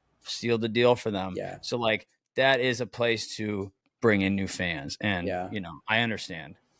And one thing I forgot to mention about Bonnaroo 2013 was so right after that Bonnaroo set was my freshman English class was about gonzo journalism. So it was like Hunter S. Thompson, like Fear and Loathing in Las Vegas. So they asked me to write in the style of Hunter S. Thompson. And like, I just got back from Bonnaroo. So I took a little something and ended up starting this 5-page assignment that turned into 40 pages that if anyone ever wants to read it, like I would love to. Yeah, it's like it's just hyper detailed, and it talks about like my extensive substance use and fun stuff, but it also talks about some really cool details and things. And it was like a really big turning point in my life, and so the return to Bonnaroo was really significant to me too. And that's why this second sunrise set felt like it wasn't a redemption; it was just like a cherry on top, like a revisit, And I was making bets with people for like weeks going into it, which I still think some people owe me money, but whatever. I said, it's going to be a solo set. I was like, or like, he's going to play solo. And I was like, even if it's not completely solo, I think he's going to do some portion solo. And a bunch of people were like, oh no, it wasn't solo the whole time. And I'm like, dude, he literally came out and said, we're going to rock it solo for a minute and take it back. Yeah. And I was like, man, y'all owe me money, but whatever. I got my whole squad here, but we're going to start it off from back in the day, old school. If y'all down with that, let's go. I've heard that something was messed up, that they couldn't do it, so that's why they did like the hybrid thing. But also, I kind of thought of it as like, it's the middle of the fucking night. There's a lot. Their production. I mean, even the live stream was just like it was just one camera shot. It was so it seemed. Yeah, I kind of joked about it before. I forget who I said this was, but it almost seemed like office work party vibe, where like everybody on the team got to enjoy it instead of working. Yeah. And then like, like Derek's kind of had that hybrid setup, but like again, late at night, the teardown and like all the other things affiliated with it, it's probably just like, well, they had that like one, let's just chill, whatever. But well, they had like, I think it was like 40 minutes between the sets, and I actually have a video. I don't know if I uploaded it, but I did a time lapse of them taking down Diplo's stuff and putting up the hybrid like super quick. And there's like 40 people on stage running back and forth. Like I think they had extra crew. I'm sure. Yeah. But I also think I think that the solo thing was deliberate, because like he played Bonnaroo solo 3 times before that. And I think it was very intentional that he came out and did that. Mm-hmm. And I think we talked about before, like what I miss about the solo sets is the crispy mastered drums and bass. Mm-hmm. It hits so different. And that's what my buddy Amin and I were just talking about. Like we were rail again, and it was like, we've seen, 20, 30 PL sets since the last time we saw a solo set. And I was like, they didn't hit like that one. Like they hit different, and I love them. But something about that solo raw bass and just like perfect drums. One, for example, like There's a Light or Sun Spreads in Your Mind. Sorry. The like original teaser for that he put out is like just with these clean hi-hats. And like, it sounds so different than with live drums. And like getting to hear it at Bonnaroo, I think is probably the only time it's been played solo. And it was just like, that is what I've been craving since the first time I saw that teaser in like 2016 or something. And like, it was cool. And I think they did, come in and out in like a cool way. And after the show ended, we were so like, my buddy Amin and I were like, there's another day, but like I after that, like I don't need to see anything else, and we literally like left at like 5:30 a.m., went straight to a Waffle House. I chugged some coffee and we drove straight back to Atlanta. I was like, I mean, I would have done the same, dude. Yeah, like, and that's at least he did it on I guess they end Bonnaroo early on Sunday, so I guess it would have been, he couldn't have done the sunrise shit then. But no, that's why it was good. It was like, I had my Sunday to sleep. It was great. Yeah, like, I mean, I would have done the same. Fuck that. Yeah, it was good. And then after that was Red Rocks, which like Red Rocks is super emotional. It feels like like the Pretty Lights Mecca, and for sure. That was like I'd do anything to be at that. I loved that show. There was lots of really cool like experimental stuff, like Tipper. They had the strings for a little while. Yeah, Don Wiley came out. The way they did, and that dude, it was crazy because I was live streaming that in Colorado. My buddy's bachelor party. He didn't want to. We were supposed to get tickets for both. We didn't get tickets for any. 3 days in a row trying to get tickets. Yeah, and so he didn't want to make people pay more, so like we're streaming it and they start coming out slow, and I'm like, wait, that sounds like fucking I Can See Your Face, but it was just like real like slow, low tempo. And then I'm like, he says we're gonna have a couple guests out tonight, and then for like a second I'm like, I almost thought, I'm like, it sounds like Tom Lawley, and then like I'm like, oh fuck, dude, that was really good. I got a cool picture of Dom that he ended up like posting on his story, because I like put it on my story and he was like, yo, that's dope. And he posted it. And he's cool. He's very interactive on social media. Yeah, they've always been really dope. Yeah. But I also feel like, so after Red Rocks, I will say night 2, I think it felt like the last like 60 minutes of it was like all the same like house tempo that I started to get a little lost. Yeah, it was like long, like some of the longest songs. Like I think You Get High and maybe More Important or something. Like some other shit was very long. Some people think it's blasphemous, but more important than Michael Jordan is My Bathroom Break song always. And I'm like, dude, what do you mean? Like I can see 10 minutes of it, go take a piss, and come back and see another 10 minutes of it. Like, no, it's so long. I know, and I mean, I don't want to like. I know it's great, and I love like how they change it up a lot. But like, Yeah. yeah, it's definitely one that you know, if they don't play it for a while, like I'm fine. You know, it's Yeah. like it's just it's very, I don't know. I mean, I think they've done it so well so many times, but also Yeah, I do like to take a break during that one. It's one of yeah. the I mean, I definitely, you know, like don't get me wrong, I love Pretty Lights and all this stuff, but like there is a lot of other stuff. So I will sacrifice more important and Hot Like Sauce 4 Came From Nothing and Don't Take My Sunshine, all those ones. yeah, Like if I'm absolutely. gonna do my perfect or not perfect, but my favorite set, it's there. You're not gonna get any of those. Like it's Yeah, basically I gonna be it's agree. all deep tracks and I shit. But agree. That's funny at Dylan too. Like I think I went to the bathroom and there was like a long line for the bathroom, and I had waited the whole time in the line, and then Samso came on, and I dude, literally like sprinted. dude, at Red Rocks, same fucking thing. And no, they didn't like swirl it or anything, but like I went for I forget what was playing before, but like I feel like in first set night 2 Red Rocks there was just like a lot of um whatever. I mean nothing bad, but I was just like, okay, this is the time, you know, Time to go. Yeah. yeah. And then I fucking, cause I'm up top higher. And then I go to those restrooms in the back and like you Hmm. kind of have to go down the stairs and shit. And then like I pop back up and I get out there and start on the stairs. I'm like, Samso, and I fucking sprint back. So that's Dude, I didn't hilarious. even make it to the bathroom. I was like probably the next person up, but Samso came on, and I literally like jumped this railing and like sprinted in, and like people were like, "What the fuck just happened?" Like they looked like they didn't know, and I was like, "How do Yeah. you not know?" But Yeah. then like after Samso ended, because I had to pee so bad, I went back, and they were like, "You good, bro? Like you can come back in line." And I was like, "Thank you, thank you, thank you." Oh, that's nice. Yeah. Yeah. But so I think that after Red Rocks, I was like, I'm probably not going to do a bunch this tour. You know, like it's probably going to be kind of light for me. I wanted to go to Bethel because I felt like it was just, you know, historic. You know, like I was like, all right, I'm definitely going to do Bethel. So I insisted on us getting an RV this time. I was like, listen, this time is a redemption for not getting an RV at Bonnaroo. Like I'm not camping at Bethel as much as like I'm sure it'd be fun too. But I was like, I'm going to organize everything and get an RV. And so like we got the most falsely advertised RV ever. Like we get there and it's like there's no way 6 people are going to sleep in this thing, at least not comfortably. And you know, it's like old, it's beat up, and we get there and like the guy is like I want to like I think Russian or like you know, he's like Eastern European, and Yeah. like his wife is normally in charge of it. He's like, I normally don't do this, but she is working, so like I'm sorry for the accent. That's terrible. You know, But you want RV? Here, take. I have yeah, keys. there you go. That's Drive, exactly. drive. Down road you go. You pay me money. Let's Yeah, and he's like, "You've driven an sign RV." here. Yeah, he's like, "You've driven an RV before," and I was like, "Sure." And like my buddy Austin, I was like saying to Austin, I was like, "Dude, like you need to pay attention." Like he's telling us all these little things to like know about it. I was like, "Dude, you need to pay attention because like Yeah. I don't know if we can like between the two of us, I don't know if we can remember all this shit." So then we end up going to Bethel, and you know Bethel was fucking amazing. Bethel was like, it was like, all right, they're doing something new every stop. It's not going to be like similar stuff. Like not that 2023 was similar, but it felt like some stuff started to get regurgitated towards the end.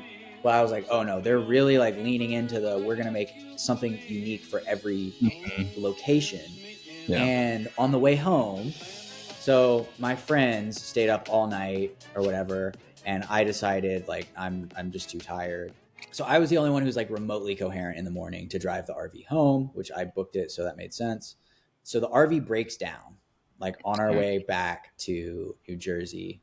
We're like an hour and a half away, hour maybe. I'm calling the Russian guy. He's like, you know, like I don't know what to do. And I was like, dude, like my flight's in like, you know, 3-4 hours. Like we got to figure out something right now. And so like I ended up having to leave it at an AutoZone. The AutoZone guys were like trying to fix it. We're like, maybe we can fix it. He's like, but I think it might have to be here overnight. And so we're like, fuck, like what are we going to do? Like we could get an Uber. Like this is just going to suck.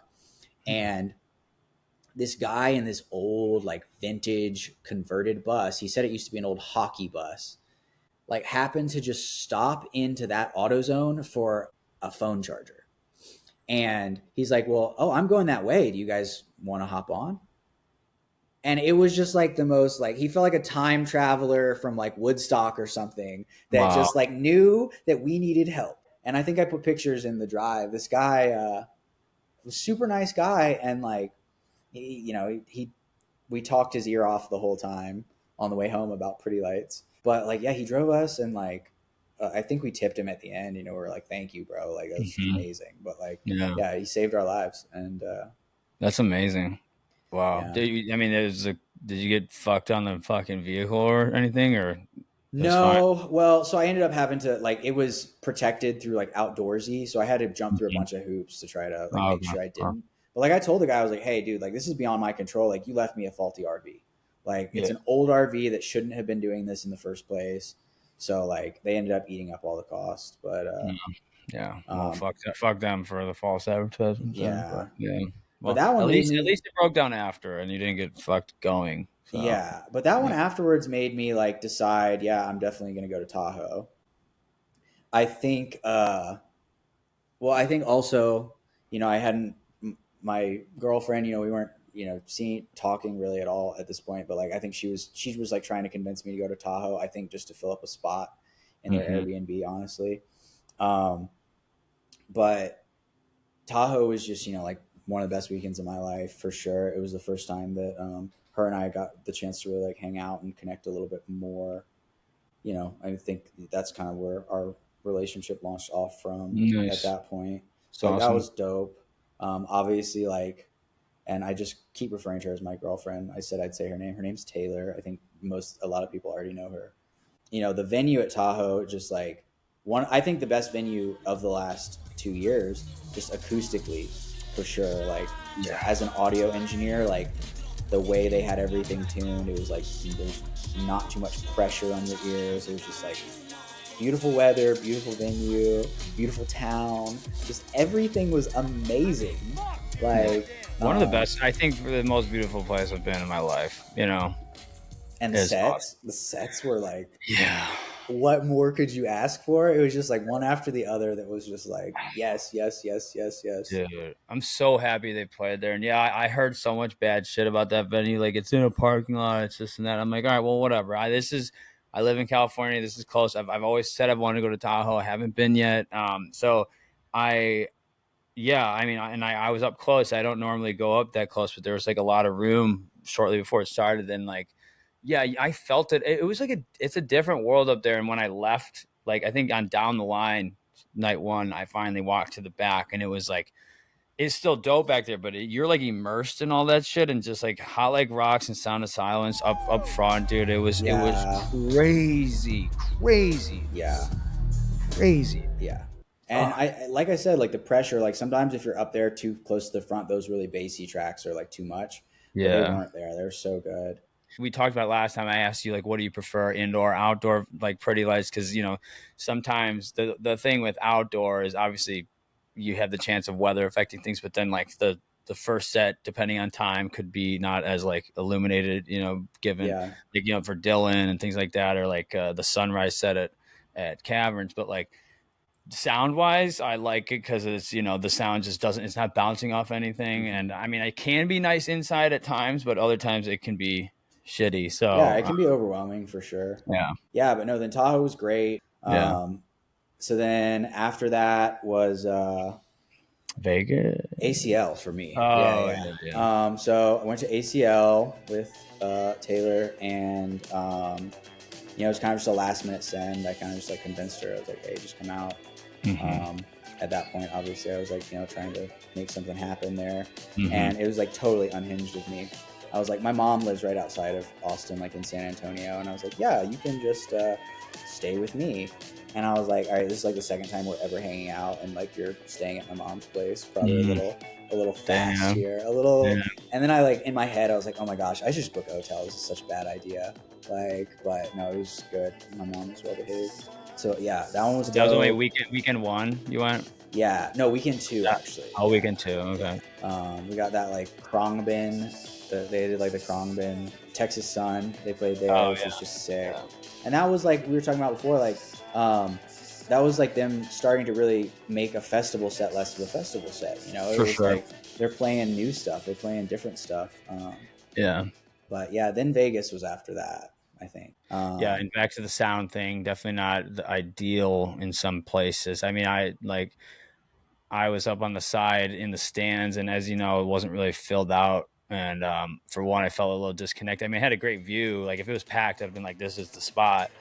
but it just felt like as a little quieter, I guess. I don't know, but Yeah, Vegas had weird vibes to me for sure. It's just I think Vegas is a weird place. yeah. So Especially for like Pretty Lights, like when you see Pretty Lights in Vegas, it doesn't fit with the vibe of, you know, Vegas is just so extra and fucking, you know, yeah, just not PL vibe, but still fun.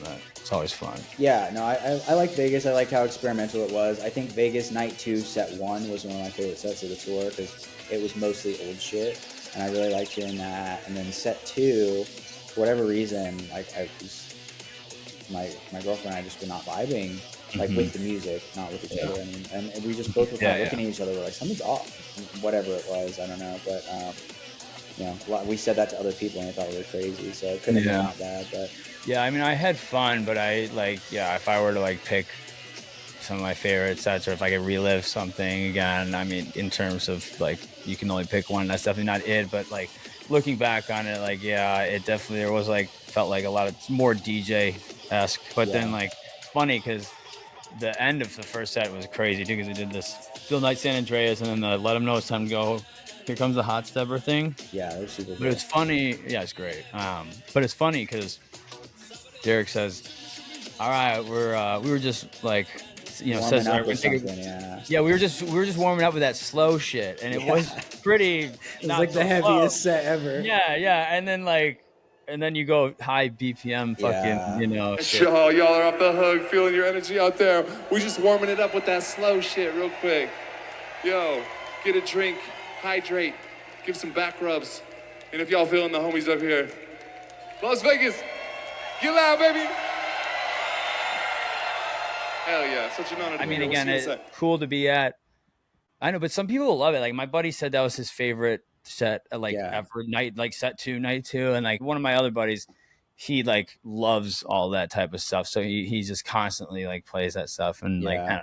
I mean, whatever. But that was cool. And then after that was St. Augustine, which was just fun, like kind of beachy, like outdoor vibes. We got Freebird, but but there were like it felt like that was Derek's birthday weekend, and he was just out there having fun, being goofy, and it was like one of the most authentic like sets that like not a lot of people wanted to go to or like went out of their way to go to, but it felt like San Francisco in that same way. That it was like, oh, that second was to one of last the best set ones. of the. Exactly. That's why I drew that same parallel. Yeah, the November set. But you know, everyone, if you ask anyone, most of the majority of the fam, what sticks out to them at Augustine, they're gonna go Freebird and Pony Club. Yeah, of course. But to me, high school art class sticks out. Like they do the fucking fish tweezer thing, and it just like took on a whole different turn.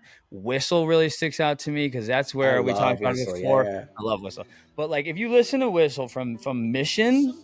And then, you know, it's at Tahoe too. There's one. Philly, Tahoe. But like it goes from like hip hop and then it slowly progresses to Augustine took a cosmic turn, and it had so much fucking outer space. It was almost like the spaceship started on Earth and just slowly went out. And then in Augustine, and then I know they did Savages, which was tight. They put some extra shit going on in there. And so those are moments that Augustine that really stick out to me. And yeah, I mean, off the top of my head, for sure, high school art class, Whistle, and Savages. Yeah, for sure. I'd have to look at that setlist again. There was a lot of good stuff there. Like, I loved that one. Also, I thought it was a good venue, but I was on the floor. So. Yeah. No, I know you said some people were saying it was quiet. I heard the security was great there. I hear like Hammy was telling me that they were even wearing birthday hats and shit like that. Oh, like they were just diving in. But yeah, then Boston. I know you said you brought your dad, right? Yeah, I did. Yeah, that was his like 8th Pretty Light show. Like he was super certified at that point. And it was his first time indoors, so I thought that was like super different for him. He loved it. And you know, that night too, like we got like, you know, Aerosmith and stuff like that. I remember him saying to me, he's like, now that's a Pretty Light show. And I was like, yeah, Dad, I'm glad that he gets it. And they did that kind of like experimental thing night 1 that was like night 2. Night 2. Yeah, night 2, set 1, sorry. Where they were like pulling people in and out. And I thought that was just amazing. And it also just felt like that indoor venue felt like, you know, like really like underground kind of like he was playing some like really more experimental, like they just gave it to you fucking raw that night. It was crazy. And it was cold, you know, miserably cold. But Yeah, I heard it was really cold there. Yeah, because like New Year's always going to be I mean, Chicago's cold, but it was definitely on the warmer side. I mean, yeah, for Chicago, oh, for sure. because I was worried. I mean, because I've like people even say you're from Chicago, you should be used to. It's like, yo, you adjust to your climate. So I definitely get way colder now living out here for 5 years and shit. But yeah, it was definitely like never at a point where I was just like that bone chilling freezing shit. But yeah, so Chicago was epic, bro. I mean, I wasn't supposed to go, and it was a last minute thing, and it was very special to me for sure. Hell yeah. It felt like that redemption arc. I feel like that's where I saw you at some point in the crowd. Like it was maybe just like quick with homies, but it was enough that someone was like, they pointed out who you were, and I was like, oh, yeah. Okay. Where were you? Were you up on the rail? Yeah, I was near the front for most of it, I think. I mean, yeah. But I bopped around. At one point, we were like kind of middle of the floor. Like we moved around a few times. Yeah. Gotcha. But yeah, I mean, we're up to date now. Yeah, dude. Wow, that's dope. So yeah, that's roughly if you're not missing anything, that's 98 shows. So what a trip through time. So thanks again for fucking taking me down that fucking journey, dude. That's incredible. So Electric Hawk, you're writing blogs for them. You have 3 articles that you've written. You had From Glow Sticks to Guitar Licks, The Love Affair Between Jam Bands and EDM. And then you wrote one From Ashes to More Ashes, The Dumpster Fire Fest Part 2. And then you just wrote, that one came out fairly recently, was Baby Lights and a New Secret, Pretty Lights Codex Clues Give Us More, in quotes, soon. Definitely go give them a read. They're great, and especially this last one. You know, Derek's very big in this encryption stuff and kind of leaving these clues out there. Maybe you find them, maybe you don't. So really cool, you know, insight into your mind of like trying to figure some of these things out. So how did it start with Electric Hawk? I know, but going back to your paper you read at Bonnaroo, that kind of leads us into how that works. The reason I bring that up was because like when I saw that they were looking for writers and I was like really interested, and they asked about like some of your past writing, and that project that I did talking and writing about Bonnaroo was really inspiring to me. It was really fulfilling. And, you know, when I submitted it, like my professor, you know, I'm 18, she obviously pulls me aside and is like, hey, like this is really concerning, but this is really good. Do you mind if I submit it? And like she like submitted it anonymously to like something. Like I don't even remember the details, honestly, but Bonnaroo ended up like picking it up and like publishing it at some point for some like promotional thing. And I'm glad I changed the names in it for sure. But so that was one of the things I sent to them. They ended up, you know, liking it or like, you know, liking that and a couple other writings that I sent to them. And, you know, they love Pretty Lights, obviously, over there at Electric Hawk, and they want more PL based content. So, you know, I was like, I consider myself a bit of an expert. So I was happy to do that. And I think the jam band and EDM one was really fun to write because it's just like a really interesting subject, especially amongst us, that is like, well, Pretty Lights kind of became a jam band off of like a solo producer. And that one was really fun. And then the Cryptic one was fun too. Just like a lot of people like, you know, had their complaints and stuff about it, but I was like, just please understand, like I wrote this from kind of a satirical perspective that like these clues are ridiculous and they might not lead anywhere. Yeah.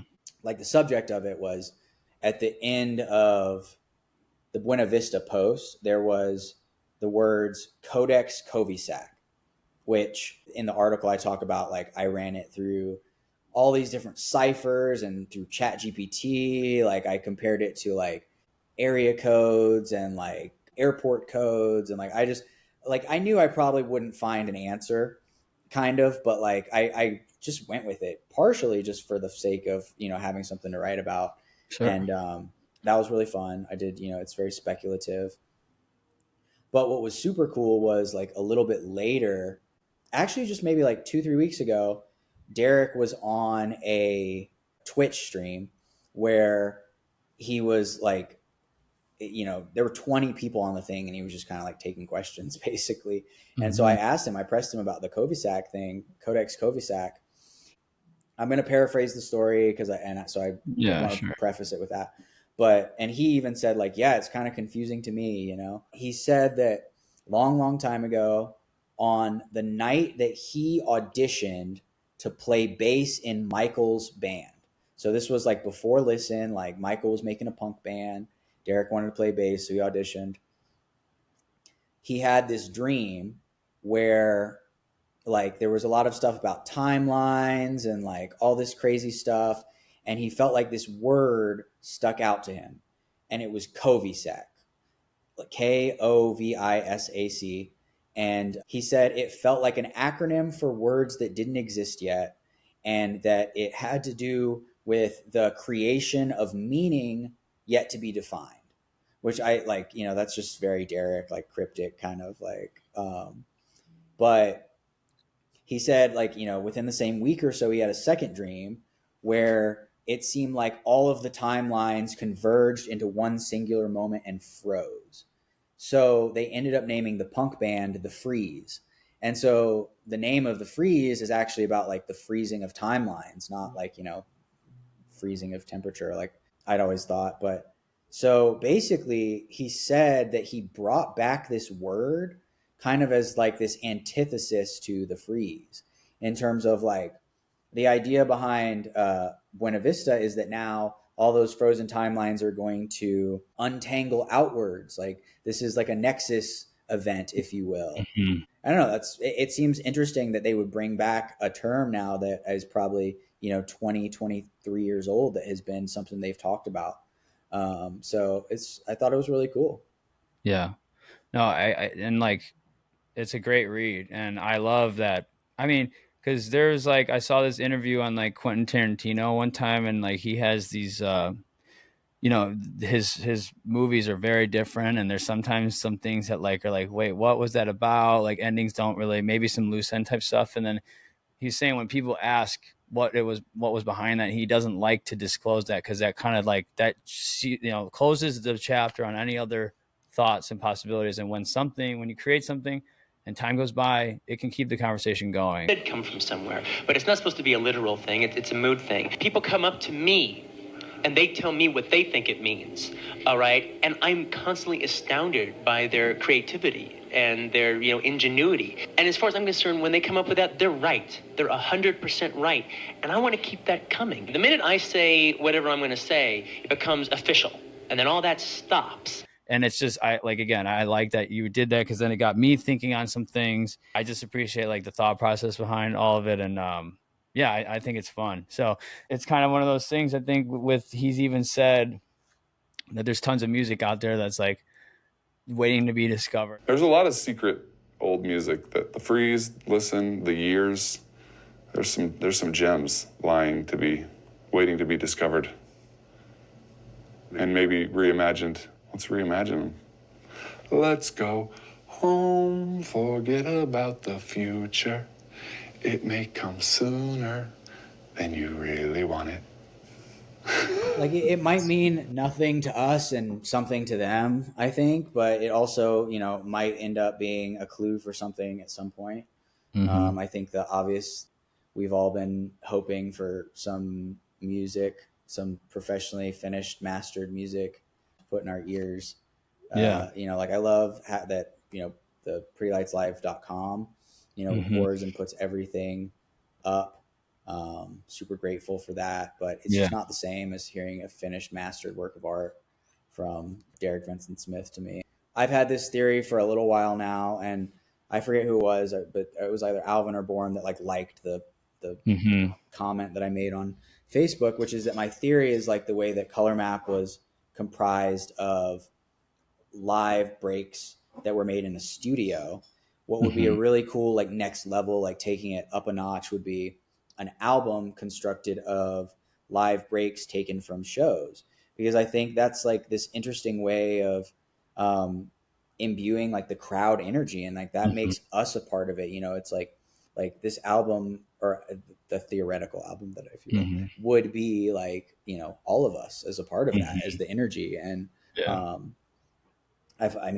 like on Facebook isn't a confirmation or anything. Yeah. I mean, it means like either that could be something, or, hey, I like that you're thinking, or just like, oh, that's cool. Like, cool idea, but, Yeah. But I was, last time we talked, kind of had just a thought that, maybe I was kind of thinking something with like stars and Greek mythology, because there's like a lot of, definitely the vibe of the new music has definitely, with Soundchip Space System, it's Yeah. definitely been like an spacey cosmic vibe. But then since we did this, and another reason I'm glad we're doing this again, the timeline's coalescing. So like, and he definitely said something like that at Boston, I believe. It was like, Yeah. the timeline's coalesce. Boston and the world and the internet and everybody that came to be here with us tonight, we are so grateful for your presence, and we are seeing the timelines coalesce, and we want to switch it up tonight. Y'all cool with that?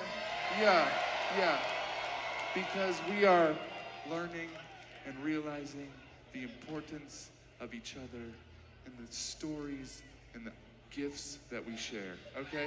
So 1996, there's a big thing with that. So like, did the Vegas thing, and I know the introducing album DJ Shadow was released in 96, and he always woke up every morning to that, like that was his CD alarm clock thing. And then you got this 96 group who's now being affiliated, and they're based out of Chicago, and the Bulls season 1996 was the best season for a championship team with the like 10 losses, and then more important than Michael Jordan. So like, I don't know, and like 96 is almost like you flip them around and it's like, if you swirl them, it's the same, like, so. And Derek's talked about how he like loves like numerology and like geometry and like stuff like that before. So yeah, and I mean, it's kind of like, if you're looking back and taking it forward, like if in a swirl is almost like back is forward. So it's like just and the timelines are all like, it's almost like I'm getting like multiverse vibes. Yeah, that's what I think. It's very like time and space. Like, yeah, that's very, I mean, like sometimes you're at a like PL show and you feel like there's some like cosmic significance here. For sure. Like, I mean, it's like bigger than the music. And that's like, I really like the fucking like dark stuff, and I don't mean dark by like slower and like sad and depressing. I mean the dark, like the heavy, like shit, so, and like us, like with hot like rocks and like Road to the Stars, and like all these, not only like the vibe of the music, but like a lot of these like Chasing Rainbows, Rainbow Connection, Sunshine coming through, and like all these fucking just outer spacey fucking, and just everything. There's a theme for sure, but I like that. Reading that article got my mind going. So like, for anyone that's like has anything against that, I just think, hey, this is like two, minds work together, and when you bounce things off each other, it gets you thinking. So because I'm not necessarily one who can look at something like that and be like, okay, where do I start? But when someone says what they're thinking, I can kind of be like, oh wait, okay, cool. So for sure. And I think part of me writing the article was like to outline all of this information and see if anyone else sees something I don't. That was like a big part of it. It was like someone else put their thinking cap on. And it's funny because like, and I don't know if this has anything to do with it, but I feel like there was some Greek like they had some breaks that had some like, they had Dionysus, Artemis break, Dionysus, Athena. So like, and that Analog Future's like, look, taking it back. But like, so that was back then, and maybe like looking forward is like, the new cosmic wave, like theme of, I don't know. So maybe there's, again, that's could be something lining in too, but I don't know. I mean, I think the big thing is 96 for sure has a lot to do with, all this there's stuff. Something that's what I say frustrates me is just like, there's obviously been something in the works, like in Derek's crazy big brain for like a long time. And, we talked before about that he commented on one of my posts a couple years ago, and I actually want to bring it up just so I don't misquote it. Yeah, sure. All right. So the post that I was posting actually for his birthday, that was like, I said, please, Derek, can we have some more unreleased tracks? And he commented, cause like for a while, he was like following me on Instagram for like PL pics and stuff. And, he said, I got so many motherfucking unreleased scorching ass tracks. My hard drive could combust at any moment. Actually, that's part of my new project. Once my shit gets so hot that it starts itself on fire and melts into a pile of deformed wax, plastic, and metal, I'm going to exhibit the remnants in a super bourgeois gallery and auction the masterpieces off. Not for money, though, for epiphanies. I fucking love epiphanies. After all, I need some meaning I can memorize. JK, really though, I know what I'm doing, I think. I'll tell you this. I made a plan almost 2 years ago for my next release, and and he puts release in quotation marks, and he says, and I've been pursuing that plan since. It may or may not be true that everything happens for a reason, but it is true that I wish there was a reason for everything I did. LOL, happy birthday. Crazy. Wow. Like just some raw Derek moments that like you know, we don't get that a whole lot. I feel it's gonna like be the best happy birthday. That's gonna be the best happy birthday message of your life, you know. Crazy, like, right? Insane. Oh my god. Damn, bro. That's so awesome. Yeah, that obviously that comment has become a little infamous. Like I've definitely seen it like reposted and stuff in the fan page and stuff, and I'm like, oh, that's me. Oh, man, that is wild. But who knows, dude? That was 495 weeks ago now, that says. And he said, I started a plan almost 2 years ago. So it's like, are we still on that same trajectory? Like, is it a 12-year plan in the making? Like, what is it? You know, it's crazy. Yeah. Wow. Hopefully in due time, it all will show itself. Buena Vista. I mean, you're going, obviously. Sir. I'm going to be like kind of covering shit all weekend. I'd definitely love to have you tap in at some point. Like I'm going to be doing stuff before the shows. And even if anyone's available to talk after, I'm definitely lining up some things with some people. And then I'm going to do like, for people that aren't there, I'm going to have them like maybe join during set break, or like I might even have some friends on just to like clip some reactions and stuff while we're watching, and then, you know, have some good content with just like, you know, if they drop something crazy, like, oh my God. Yeah. So definitely would love to do that. I know you talked about maybe, you know, collaborating, and I would definitely love to, given everything that you do. With that being said, are you camping? You got RV, you got an Airbnb? Camping, yeah. I wanted to do an RV, but you know, it's gonna be nice that time of year. And my girlfriend really likes to camp too, so she talked me into that, and I'm going to be doing the New Heights West, I think is where it is. So, gotcha. Well, yeah, I don't know if you have good service, but if not, I did set up a Google Voice phone number, so I'm gonna have people can leave messages if you want. I'm just trying to get a whole bunch of fucking you know, content around this stuff, and that's something where people could, if you want to be anonymous and say some funny stuff, you know, that's cool. But yeah, I think it'll be funny. All right, so going into it, what are you hoping to hear? You know, I'm big on the old shit. Like I'll always be like, I love the new shit. I feel like I haven't connected as deeply with the new shit because I don't have an album to listen to it. And I think that's part of why I connect so deeply with the old stuff. Like I've been able to put on an album and like connect it to my own life. And I feel like it's just, there's something different about the live recordings, you know, like, I don't know, Fly Away Another Day, I always love to hear live. Sam So, I always love to hear live. Yeah. And Done Wrong is one of my all-time favorites live, and especially when he plays the original version. Well, dude, real quick, it's like the thing that is nice about an album is that you have something to base the song off of, and how they rearrange it and do different stuff. Like then you're just like, oh, this took on a whole new turn and shit. So that I'm with you there. That is nice for sure. Yeah. And sometimes they make a song where I'm like, you know, it starts out and like, okay, like, and you know, obviously I love anything they play, but like then it turns and you're like, oh fuck, dude. Like, and sometimes so far then it comes back and you're like, shit, I didn't even realize we were still in this song right now. Absolutely. So, what about you? What do you want to hear? Okay, so last time I wasn't as prepared. I actually have everything that I submitted a request for and then some. But okay, so first, Don't Take My Sunshine. Haven't played it since Philly Night 1. Yeah. My fucking, like, definitely one of my favorite songs for sure. Yeah, it's good. And if I could be a little picky on that one, I feel like the only time they did this was at the Gorge, but they used that I got sunshine in a bag. No, I think they did use the Gorilla sample. They? Yeah, I think they did in Philly. Okay, if I'm not, I could be wrong. Really, I don't know. Maybe it stood out a little more to me, at least maybe then, but I could be wrong too. But then People Drifting, Fire Track, they played it at fucking in San Francisco. And I think Mission is the only other place, maybe. Yeah, I'm not sure off the top of my head, but yeah, like definitely hasn't been played much, and it hasn't been played in was not played on Check Your Vector.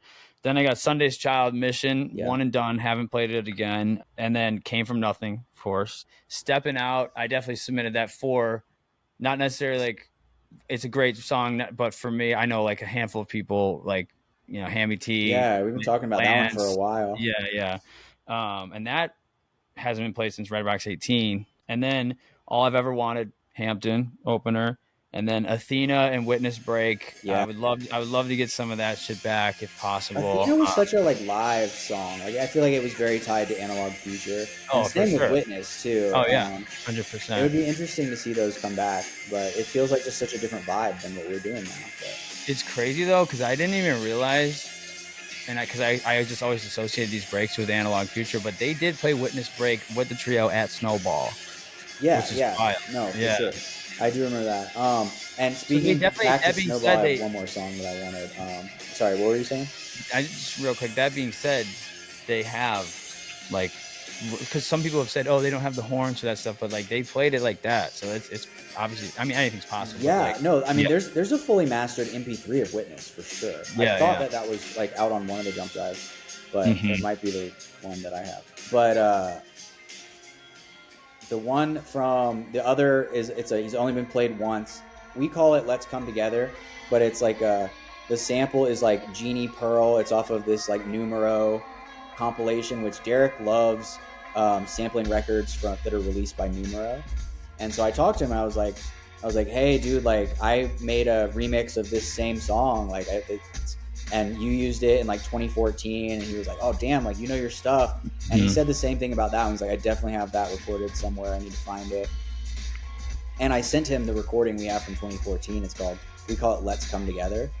And he was like, damn, that sounds awful. We need a new recording of that. And I was like, yeah, dude, play it. Come on. What's going on? And so I've been waiting on that one. Might do some requesting a little bit. We'll see how that goes again. But, Well, yeah, you'll have to reach out to him personally because the request line is closed. But yeah. I mean, given you have communicated a lot, but definitely, if not at Buena Vista, definitely one of the upcoming festival sets. So I'm not familiar with that song. So is it on the Pretty Lights Live? Because I don't think SnowBall's on there. If it's not, definitely send that my way. I can link it, and I'll also send you my remix of it because my remix is pretty hot, actually. Oh, all right, cool.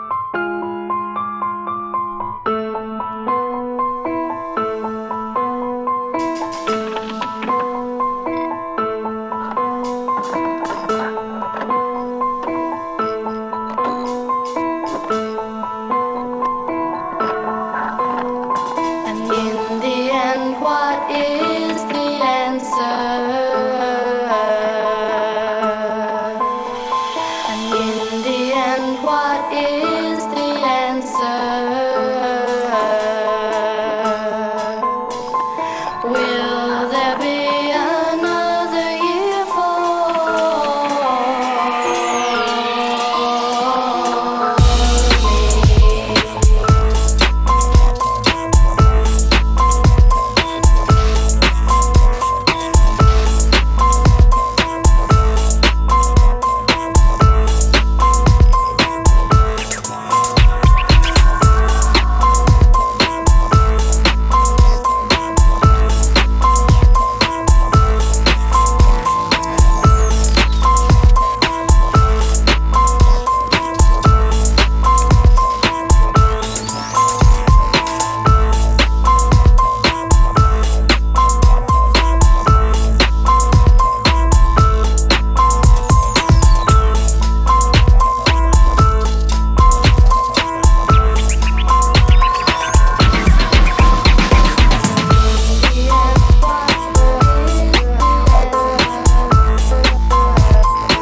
like I went with the same like vibe that he went with. There was only one sample that I couldn't find, but I even like sampled Deitch drums to like do the mix of it, and like I scratched to try to get that Carnes feel to it. So like, sick, dude. Yeah, I'd love to hear that. So and real quick, you said your buddy Amin does the Pretty Lights rarities. Yeah. We've been just kind of obsessive about making sure we record every song ever. And I mean, I say we just because like I advise, but you know, he's done all the work 100%. Yeah, sure. I mean, yeah. So thanks to you guys, and thanks to, you know, fucking Brandon and everybody else who's put all this shit up there. It's fucking awesome. So back to it though. I want You Have a Gift, With a Little Love. That was played in San Francisco. And then Now That I Think About It, Is There Any Love? We talked about that earlier. And then Chain Around My Heart. Okay, but yeah, aside from what I just said, Is There Any Love? Those were all requests that I had. And then beyond that, Expanding Perspective, also at San Francisco, was fucking killer. And then, I mean, I'll take a Digital as Fuck again. I would take A Day Is Gone, even though they played it at Tahoe. I would like a swirled out Day Is Gone. Yeah, that'd be sick. And then Laserbox, that was like a listen track, but they also played it at fucking at Telluride. Yeah, when like they did into Exodus. Yeah, with that Drake sample, that One Thing About Music. Yeah, that was tight. And then my mind was going, because those were like the ones I was chasing. Those, you know, Digital as Fuck, Days Gone, and then Give Your Love Away. I don't necessarily need it because we just got it, but I kind of got my mind going on this. So he hadn't played it since 2015, I believe, at Freaky Deaky. And so he said something about like something, forgot about the song, but it was lost. And so Forgive Your Love Away. Maybe he's hard drives or something. There's like that's part of the lore or something. I don't know. Is it? Oh, is that right? Yeah. Okay. I'd heard that before he said that. Like they recovered the hard drive or something. Okay. Well, then he was literally speaking. I thought maybe in his own way, give your love away, and he gave his love to his last relationship, and at that time they were breaking up and it was lost, and now he's pretty sure they're like, if I'm not mistaken, they're, you know, married, maybe, I don't know. Yeah, but they got married after Bonnaroo. After the Sunrise Say, he's like, I just got engaged. Like, oh, cool. Okay. Like, yeah. So I was almost thinking at that point, he's giving his love back, but also he's gonna have a baby on the way. Yeah. And you know, maybe he's giving his love into another child in person. So I don't know. That's just me. You got my mind going on all this shit. No, I mean, like it's probably both, a little bit of both. You know, I think he thinks in those terms, but I do think like when he said in that comment, like I have so many hard drives, he literally has like hard drives full of music that it's like, bro, release it. I mean, since I've started this project, I purchased an external hard drive of 2 terabytes just from all the stuff I'm doing. And I can only imagine musically how much space and shit that's taking up. I mean, yeah, I think that'll do it, man. So I really want to thank you, dude. Thank you. It's been awesome. Yeah, it's been awesome getting to know you. I'm excited to put this together. It's going to be a lot. I'm adding more to the visual experience and adding more context to this stuff. So I'm really excited to get that going, but I'm hoping I can just crank this out before Buena Vista happens. Yeah, but yeah, sure. dude. And like I said, there's a bunch of pictures in there that I think I talked about most of them. I know there's one or two I probably forgot. Sure. No, if you're like, why the hell is that in there?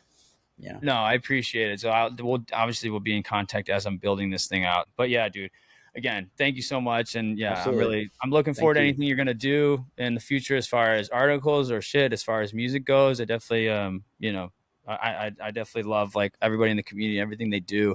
And it's cool. Like with this whole project, I really want to highlight the fans and like shit and like people that are really doing stuff. You know, it's cool that everyone like loves music stuff, but like people who have, you know, really have a big role in the community and you know, put shit back into it. So, you know, appreciate it. I've always loved about PL, like they kind of open up the door for us to be a part of the band, even almost, you know, like the band is all of us, the band is the community and vice versa. Yeah. And I think that's always been really cool. And I definitely pride myself on just being able to contribute where I can, and whether that's just like, you know, knowledge or whatever. But I also just want to say a huge shout out to everyone who I've met throughout the PL experience. Like they really have made this what it is. And I really appreciate all my friends and anyone who I didn't mention. I just, super grateful for everybody. So. Hell yeah. And I want to thank Rachel because she Yes, recommended of course. She recommended you. So like, to people out there, I really I love when people step forward, or if you have a recommendation as to someone, that's great. So this was definitely a smash hit.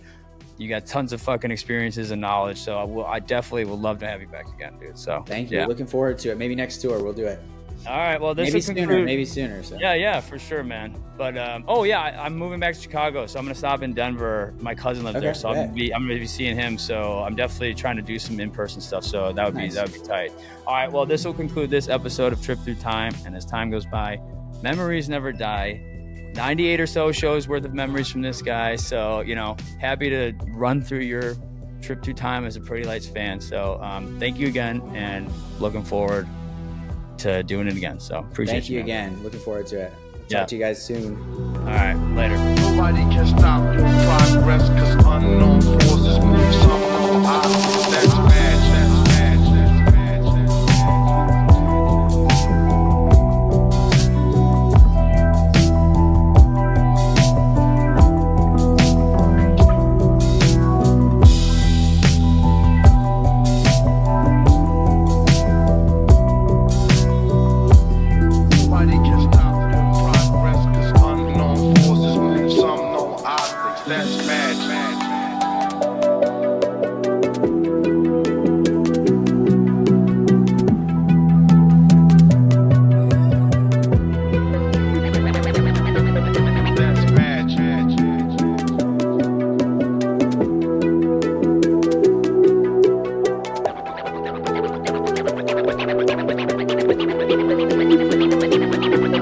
That's magic.